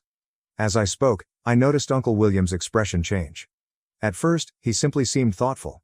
But as I continued speaking, his face darkened. When I finished, he was shaking his head in disbelief. "I trusted Victoria to handle the booking for everyone," he remarked quietly and firmly. "I can't believe she excluded you like that. And your parents just stood there and let it happen?" I nodded. "Pretty much." Uncle William exhaled and leaned back in his chair. "Unbelievable," he mumbled. The waiter arrived with our food, pancakes for me, eggs and toast for Uncle William, and we sat silently for a minute while he processed it. Finally, he put down his fork and glanced at me. "Don't worry, Lily. I'll take care of this." I wasn't sure what he meant by "take care of this," but I wasn't going to disagree. If there's one thing I've learned about Uncle William, it's that he follows through on his promises. After breakfast, he excused himself and went to his room. I returned to my suite, where Kate and Grace were already awake and organizing our day. I didn't tell them much about my chat with Uncle William, mostly because I didn't know what would happen next. But I had a feeling things were going to become interesting. A few hours later, I received my response. And let me tell you, Uncle William didn't hold back. Update 1. It's been a week after the Christmas incident and boy, have things escalated quickly. Uncle William didn't lie when he said he'd take care of things. Let me explain what happened following our breakfast talk. First, Uncle William did not simply cancel their hotel reservations. He took off all financial support to Victoria and my parents immediately. There's no warning. There is no steady decline. Simply terminate all assistance. Victoria's idyllic life proved to be a house of cards, and it collapsed dramatically. The first indicator of disaster occurred when Victoria's credit cards were refused. Apparently, Uncle William had also been paying the expenses. She attempted to keep it secret, but word spread when she had to cancel Nathan's winter break activities because she couldn't afford the costs. Then came the mortgage payment dilemma. Uncle William had been contributing to their monthly bills to assist them keep their lifestyle in their upscale neighborhood. Without his help, they're trying to figure out how to keep their home. Daniel's commission-based sales work is insufficient to support their costs. Victoria has been in such denial about money that they have almost no savings. What is the most ironic part? Victoria began contacting me repeatedly, leaving voicemails that ranged from angry accusations to heartbreaking pleas. "How could you do this to us?" she screamed in a single message. "Nathan is crying because we had to cancel his private tennis lessons. Are you happy now?" In another communication, she attempted to guilt-trip me. "I know I made a mistake at Christmas, but do you really want to see your nephew suffer?" I haven't answered any of her messages. After years of treating me as if I weren't a member of the real family, it's almost laughable how passionately she needs my help now. My folks aren't handling it very well. Mom contacted me in tears, stating that they may have to leave their retirement community because they cannot afford the monthly costs without Uncle William's assistance. "We're too old to start over," she cried. "Can't you talk to your uncle? He'll listen to you." The arrogance of that request had me stunned. After years of tolerating Victoria's actions and disregarding my feelings, do they really expect me to advocate for them? Dad wrote me a long email about how dissatisfied he is with my lack of family loyalty. According to him, I'm being vengeful and petty by turning Uncle William against the family. He deliberately failed to mention that they showed no allegiance to me while Victoria was conducting her trick. What's the most satisfying aspect of all this? Victoria's Instagram has gone black. No more regular updates about her happy life or carefully prepared family images. There will be no more meek bragging about Nathan's pricey private school or their luxurious holidays. Her most recent post was from before Christmas, with the generic phrase, "Family is everything." The irony is almost perfect. Uncle William called me yesterday to check in. He wasn't gloating, that's not his style. But he said something that truly stayed with me. Sometimes people have to lose everything to appreciate the worth of anything. He also stated that both Victoria and my parents had bombarded him with calls and emails, but he is standing firm. They made their choice, he stated. Now they can live with it. I have to admit that I feel a little guilty as I watch everything implode. But then I remember Victoria's smug expression in the hotel lobby, claiming I wasn't a member of the genuine family. I remember how my parents dismissed her conduct. All the years I was made to feel inadequate because I wanted to forge my own path rather than relying on handouts. Kate and Grace have been extremely supportive throughout this. They're just facing the consequences of their own actions, Kate said during our coffee date yesterday. Grace went on. Maybe this will finally teach them that money isn't everything. Meanwhile, I'm concentrating on my work and personal life. Our company's major project is progressing well, and there are talks of a promotion in the near future. It's odd that, while Victoria's neatly created world crumbles, the life I've established for myself grows stronger. I've never sought vengeance or to see my family suffer. All I ever wanted was to be respected and recognized as an equal member of the family. It's unfortunate that they had to take such harsh measures to comprehend the implications of their conduct. But sometimes, that's all it takes. Victoria, Daniel, and my parents are going to discover the value of self-reliance. Maybe then they'll realize the importance of hard work and independence, which Uncle William saw in me all along. Update 2. It's been a month since my previous update, and things with my family have taken a drastic turn. Victoria and Daniel were forced to sell their home. They couldn't have made it through 2 months of mortgage payments without Uncle William's help. They've moved to a little rental property on the outskirts of town, and Victoria isn't taking it well.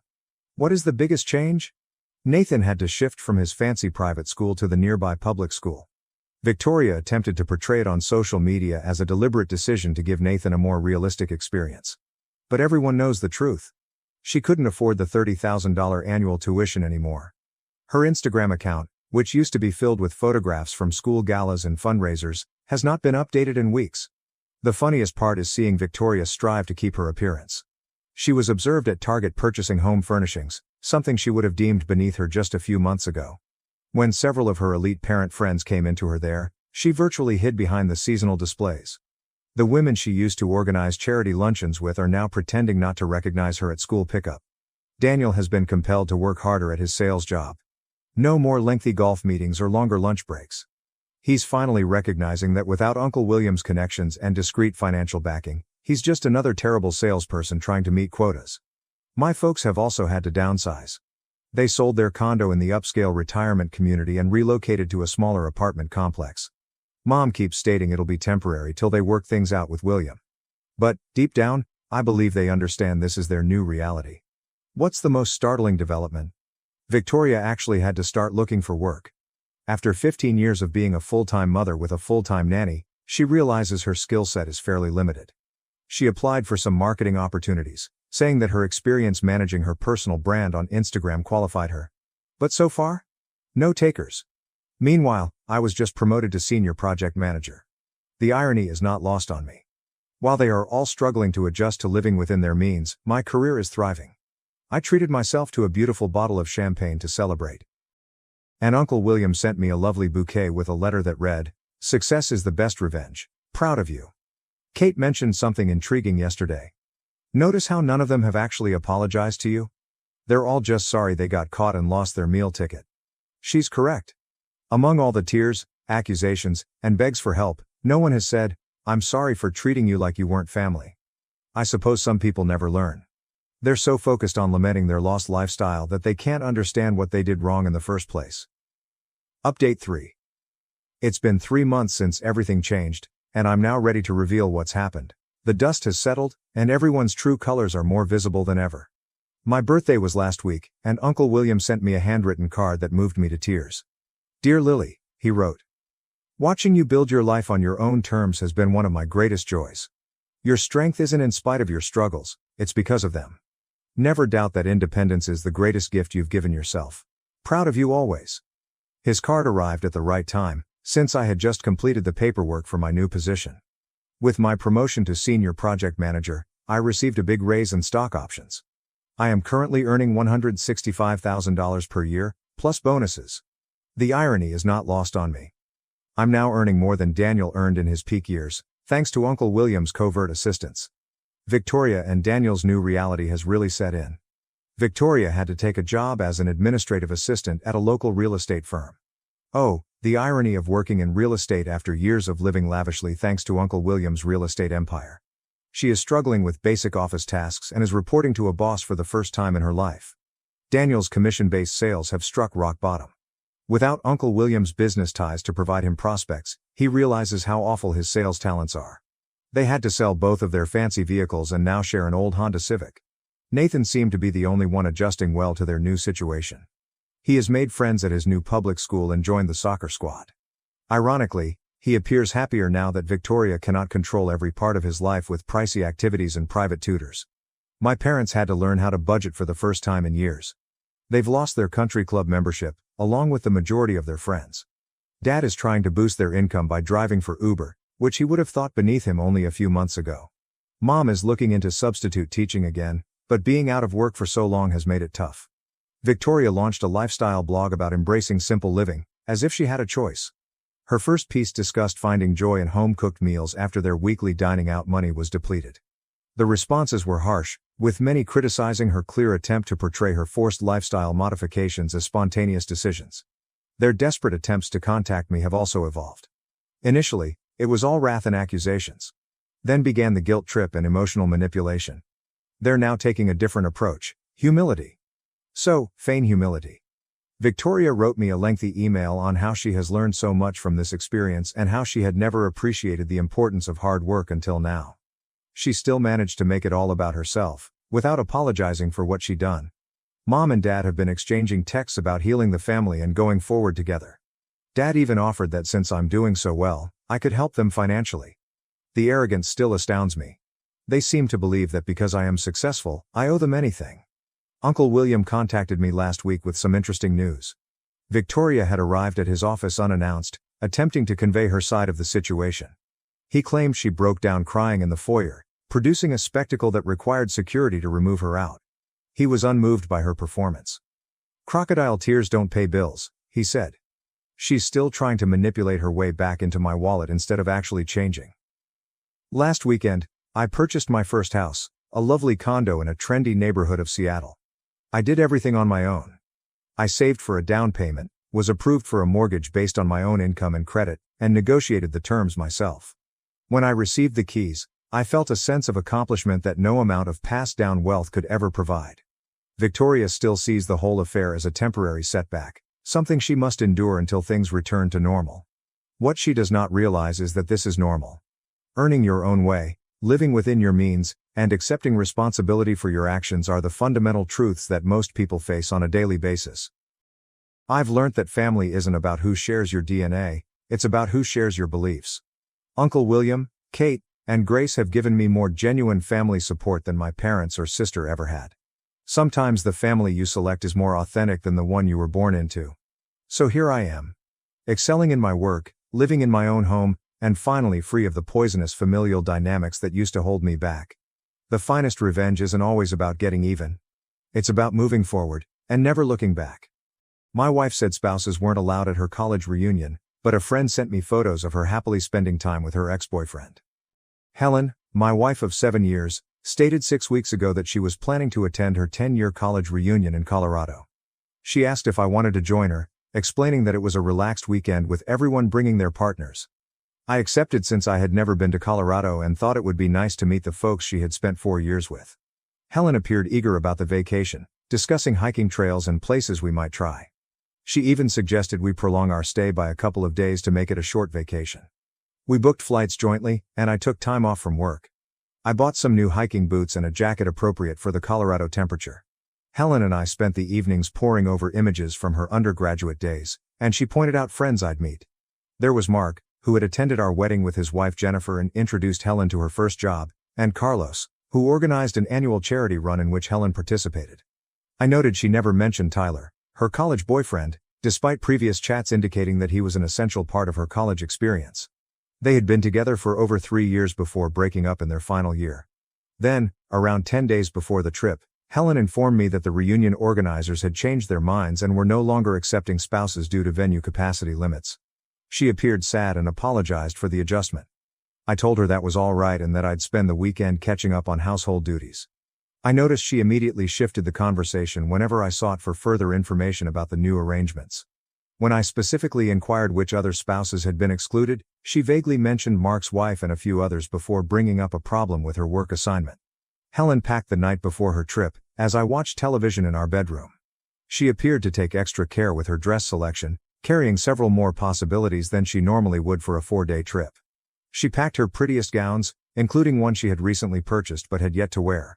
When I commented on this, she stated wanted to appear good in photos because everyone would be comparing how much they had changed since graduation.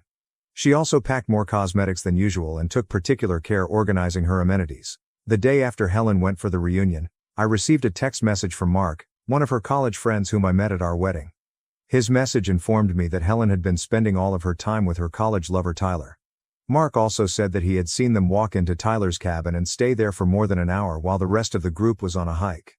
According to Mark, Helen informed everyone that I would be unable to attend due to an important work project. He attached a photo of the reunion schedule, which showed no restrictions on inviting companions. I stared at the message for about an hour. Helen and I had not been having any issues.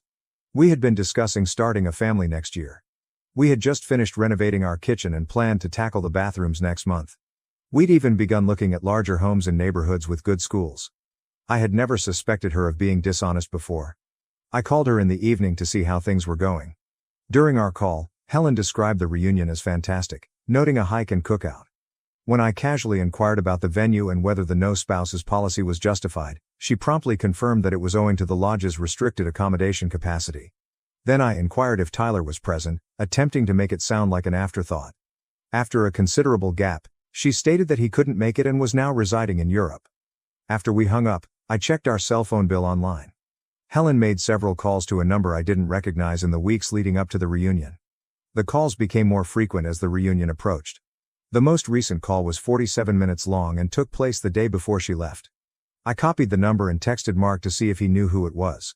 He confirmed that it belonged to Tyler, who had returned from London 6 months earlier following his divorce. I packed my bag and traveled to my sister's place.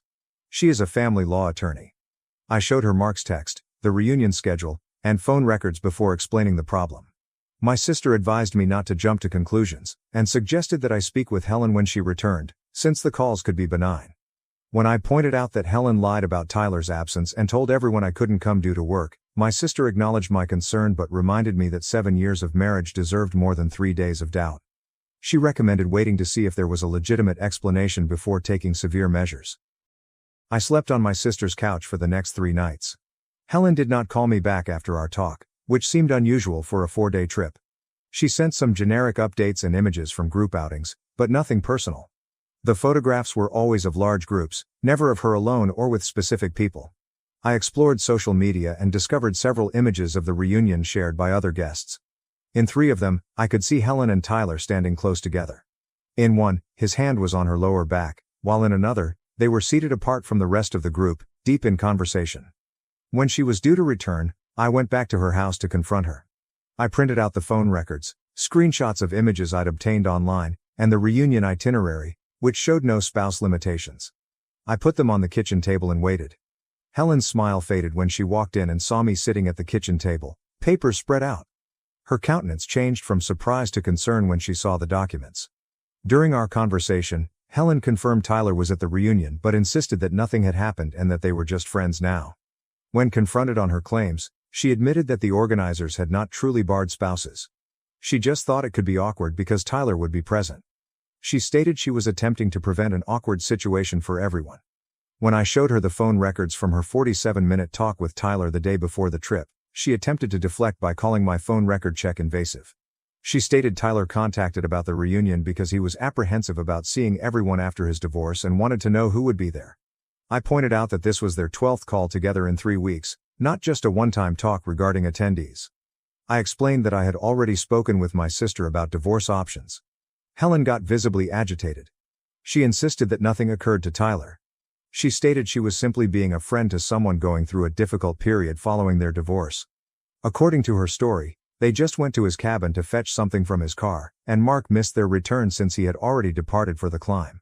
She maintained she was only assisting Tyler with his divorce and had even paid for the majority of his meals while he was between jobs.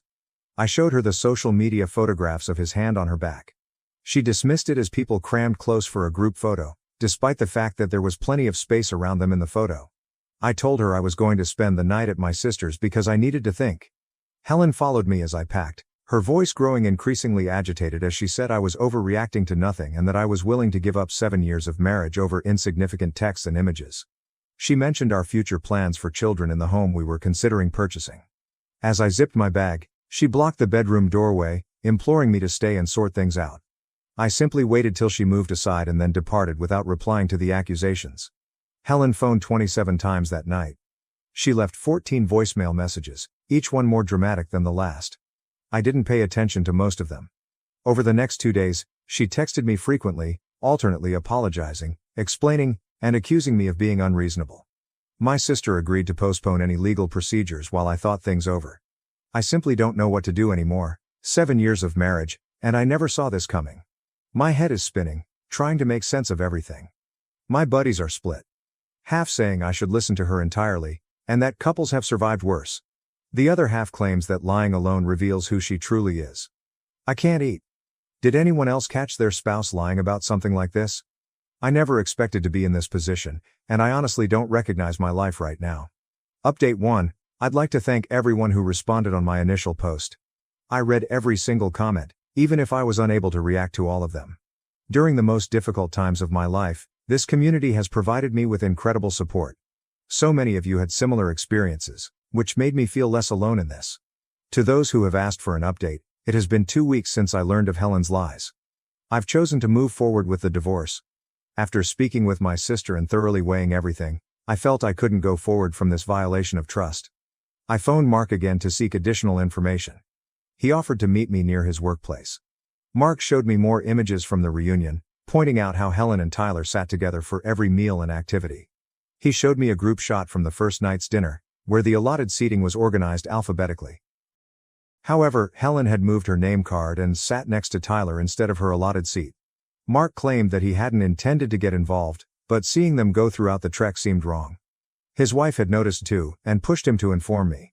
He confirmed that Helen and Tyler spent the most of the reunion together, frequently leaving from the main group to share private jokes and sat together at each meal. Another classmate mentioned how they appeared to have picked up where they left off in college. Regarding the cabin incident, Mark presented a timeline that contradicted Helen's account. The hike was supposed to last 90 minutes along a nearby national park route. Helen and Tyler vanished around 15 minutes into the hike, claiming they had left something at the cottage and would catch up. They were not with the group when they returned and did not attend the post-hike lunch. They reappeared around 30 minutes after everyone had finished eating, extending their absence far beyond the few minutes Helen mentioned. Tyler cracked a joke about getting lost on the route, which made several people uncomfortable, given how evident their absence had been. When I inquired why he decided to tell me, Mark indicated that he and his wife had experienced infidelity in their relationship several years prior. They had worked through it, but only because the truth was revealed instantly. He believed that secrets damaged marriages faster than mistakes, and that I deserved to know what was going on. I met Helen at a coffee shop to explain my decision. She arrived 20 minutes early and had already ordered my regular drink. She produced a folder containing images from the reunion, pointing out group photos of many people, including Tyler, in an attempt to illustrate that nothing untoward occurred. However, those photographs only showed the arranged events, not the free time when Mark claimed they were alone together. She also received written emails from the reunion organizer addressing arrangements, but none of them indicated any restrictions for spouses. She questioned why I would abandon 7 years of marriage based on what Mark stated, alleging that he had always been envious of her friendships and even mentioning his behavior at our wedding. I mentioned that this was about more than simply Mark's account. It was about the lies she told to ensure that I wouldn't be present while her ex was. The fact that she had devised an elaborate deceit rather than simply being honest about the matter demonstrated a fundamental breach of trust. Helen admitted making a mistake in how she handled the incident, but she maintained to deny anything occurred to Tyler.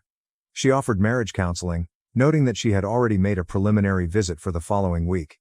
When I declined, she got obviously frustrated, reading through her folder of evidence to ensure that nothing untoward had happened.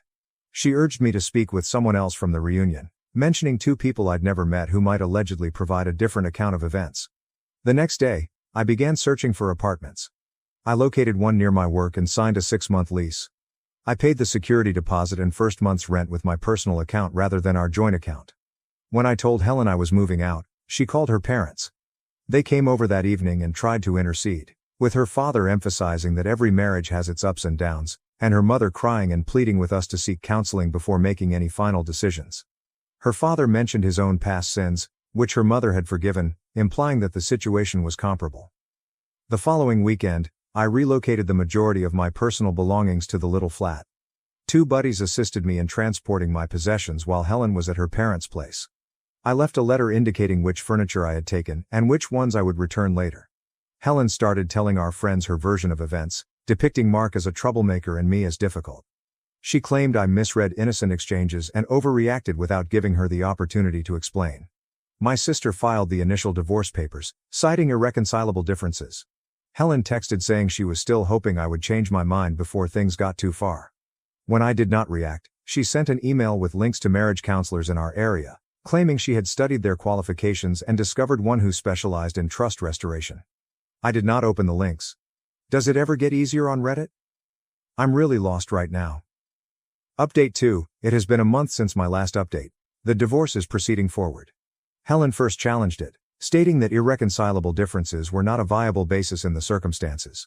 My sister indicated that this was only a delay tactic, as our state recognizes no-fault divorce regardless of the objection. Helen filed a lengthy response to the divorce petition, requesting marriage counseling before continuing and claimed the marriage may be saved. Helen has alternated between contrite notes and hostile allegations.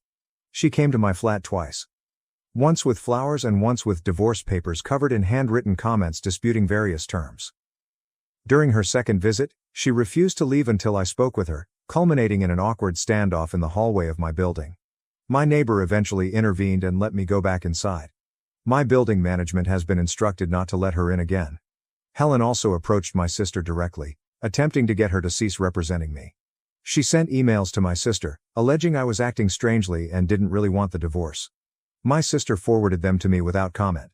Helen then attempted to persuade our common acquaintances that I should rethink. 2 friends contacted me, evidently concerned about how quickly the marriage was collapsing, after only hearing Helen's version of events. I ran across Jamie, one of Tyler's pals who also knew my wife, at the grocery store last week. We met at our wedding and he recognized me. During our talk, I brought up the incident with Helen and Tyler at the reunion. Jamie appeared perplexed and explained that Tyler had told him Helen had been all over him the entire weekend. According to Jamie, Tyler stated that Helen claimed our marriage was in trouble and was likely to end in divorce. Jamie then said that Tyler confirmed they had hooked up on the final night of the reunion. When I inquired for clarity, Jamie confirmed that Tyler clearly mentioned that they had slept together. He apologized for telling me this information, but he felt I deserved to know the truth. Jamie said that Tyler had expressed ambivalence about the situation because he knew me from the wedding, but Helen had been insistent in assuring him that our marriage was virtually ended. According to Jamie, Tyler had given him text messages from Helen sent during the reunion that were clearly amorous in nature. I thanked Jamie for the information and stopped shopping. After returning to my car, I called my sister to tell her what I had learned. She encouraged me not to approach Helen with this information just yet, since it could be valuable during divorce procedures. She mentioned that if Helen was disputing the divorce, evidence of adultery could affect our strategy, and she suggested letting her handle that element. She suggested that I forward any messages or emails from Helen to her before answering so that I don't say anything that could exacerbate the situation. Helen arrived at my apartment unannounced that evening, having been let in by a neighbor. She brought me dinner from my favorite restaurant and offered to talk. For nearly an hour, she reiterated her previous explanations. She was simply helping a friend, nothing occurred, Mark misunderstood, she loved me, and she would never cheat. She indicated starting therapy to figure out why she had handled things so poorly and proposed couples counseling again. She brought up our intentions for children and how we had always discussed growing old together. I remained mute throughout her tirade, reflecting on what Jamie had said to me that day. When she was finished, I, being the naive moron I am, went against my sister's advice and informed her about my incident with Jamie and Tyler's allegation of hooking up at the reunion. She grew clearly enraged, insisting Jamie was lying and Tyler wouldn't say it. She speculated that Tyler may have told Jamie to lie because he was furious that she had stopped communicating to him shortly after the reunion, realizing their friendship was not worth damaging her marriage. She questioned why I would believe a virtual stranger over her, accusing me of hunting for reasons to break our marriage. When I inquired if she acknowledged continuing to communicate with Tyler after the reunion, she grew defensive. She packed her belongings and immediately went, slamming the door behind her. The following day, she sent a lengthy email claiming to have contacted Tyler, who denied telling Jamie anything about hooking up. She claims it was all a mistake or planned sabotage. A week later, Tyler called me. He explained that Helen had called him constantly, sometimes from multiple lines, after he blocked her, accusing him of spreading rumors. He claimed he only wanted the drama to cease. Tyler acknowledged exaggerating when telling Jamie that he and Helen had slept together. He said that he and Helen spent a lot of time together at the reunion, but they merely kissed and did not sleep together. He claimed the kiss occurred on the final night, after they had both consumed alcohol at the farewell supper. Tyler went on to say that Helen had informed him that our marriage was experiencing troubles, that we hadn't been connecting lately, and that she wasn't sure what she wanted. He claimed she had instigated the majority of their interactions at the reunion, seeking him out during activities and asking they meet up alone. Tyler seemed astonished when I told him we were planning to have a baby the next year and were not having any troubles. He apologized for his role in the incident, stating he should have kept his distance knowing she was married. Following the call, I passed Tyler's contact information to my sister, who urged me not to address Helen directly about the contradictions. She urged that the legal procedure continue without further emotional clashes. I did not reply to Helen's email justifying herself. 2 days later, she suddenly agreed to the divorce terms provided by my counsel, including the asset division we had agreed upon. The rapidity with which she accepted the divorce after weeks of battling made me wonder what had changed. My sister speculated that Helen might have understood Tyler had spoken to me and decided to cut her losses rather than having more details revealed during contested processes. Update 3. It has been a month since my last update. The house has been advertised for sale, and we have already received 2 bids above the asking amount. We've agreed to divide the proceeds evenly once the mortgage is paid off. Helen returned to the flat, this time with her mother. They brought boxes to collect some home goods that we agreed she could take. While Helen was gathering her belongings, her mother attempted to engage me in conversation about marriage troubles and second chances. She told a story of nearly parting up with her husband shortly after Helen was born owing to his lengthy work hours and her suspicions of an affair, which proved to be false. She underlined how delighted she was that they had worked through their issues rather than separating. I helped them carry boxes to their car but avoided engaging in conversation beyond basic civility. As they were about to leave, Helen requested to meet with me alone while her mother waited in the car. Her mother appeared hesitant to leave us, glancing back numerous times as she moved towards the car. Helen's demeanor altered once she was alone. She seemed more gloomy than in past conversations. She indicated that she needed to clear her conscience and admitted to lying about why I couldn't attend the reunion, as well as spending significant time with Tyler there. However, she stated that they never slept together and only kissed once after the farewell supper, when they were both drunk. She stated she stopped it from continuing and immediately regretted the kiss. She couldn't understand why Tyler would tell Jamie they had hooked up, implying that in his opinion, a kiss constituted hooking up, or that he was embellishing to save face. She also admitted to deleting text messages between her and Tyler before the reunion, confessing that their chats occasionally devolved into reminiscing about their previous relationship, which she knew would upset me if I saw them. She said that what happened in the cabin was completely harmless. They had gone to grab something from his car but ended up talking for far longer than expected about his recent divorce and feelings of failure. When I inquired why she was telling me this now, Helen replied that because the divorce was inevitable, she wanted me to know the truth. She admitted to making a succession of stupid decisions and dealing with the repercussions, but she denied being disloyal to that extent. She also denied having misgivings about our marriage before the reunion, contradicting Tyler's statement, and stated that he may have misconstrued what she said about being worried about having children. She handed me an envelope containing concert tickets to a band that we both admired. She said that she had bought them before the reunion as a surprise for our forthcoming anniversary. She didn't expect me to use them with her, but she assumed I would want them anyhow. I accepted the envelope without commenting. After she went, Tyler texted me that Helen had asked him to message me. He clarified that they did not sleep together during the reunion, but instead kissed. He revealed to Jamie that something happened while he was inebriated, but argued that it was an exaggeration.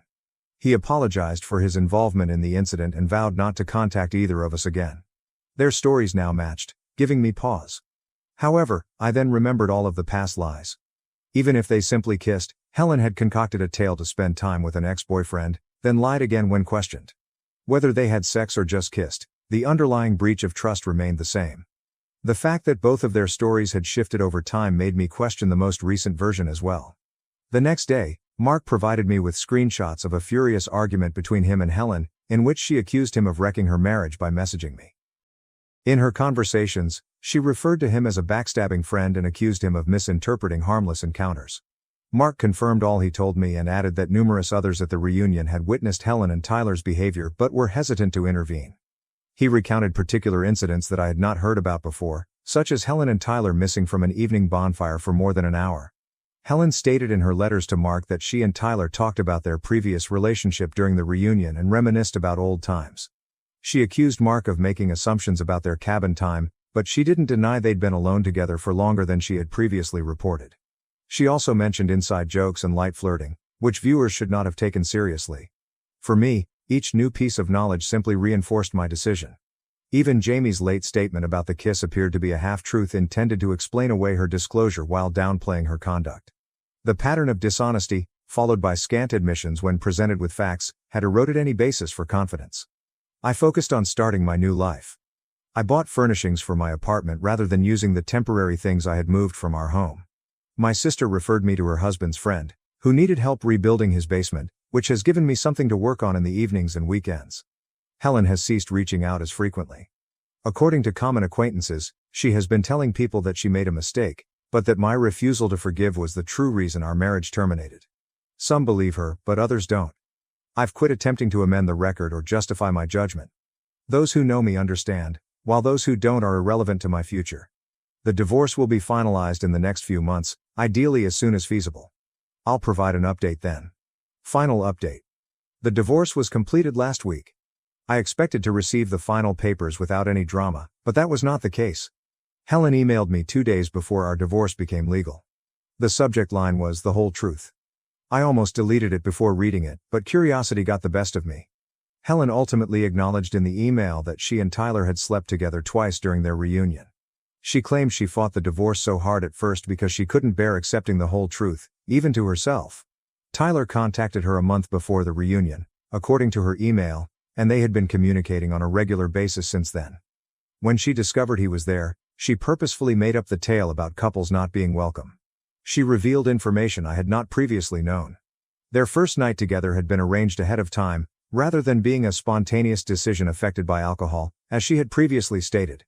She had planned to meet him in his cabin after the welcome supper, telling others she needed to make a business call. Their second encounter came after the goodbye meal, when most people were preoccupied with group activities. She apologized for everything, especially for trying to make me appear irrational to our friends for seeking a divorce.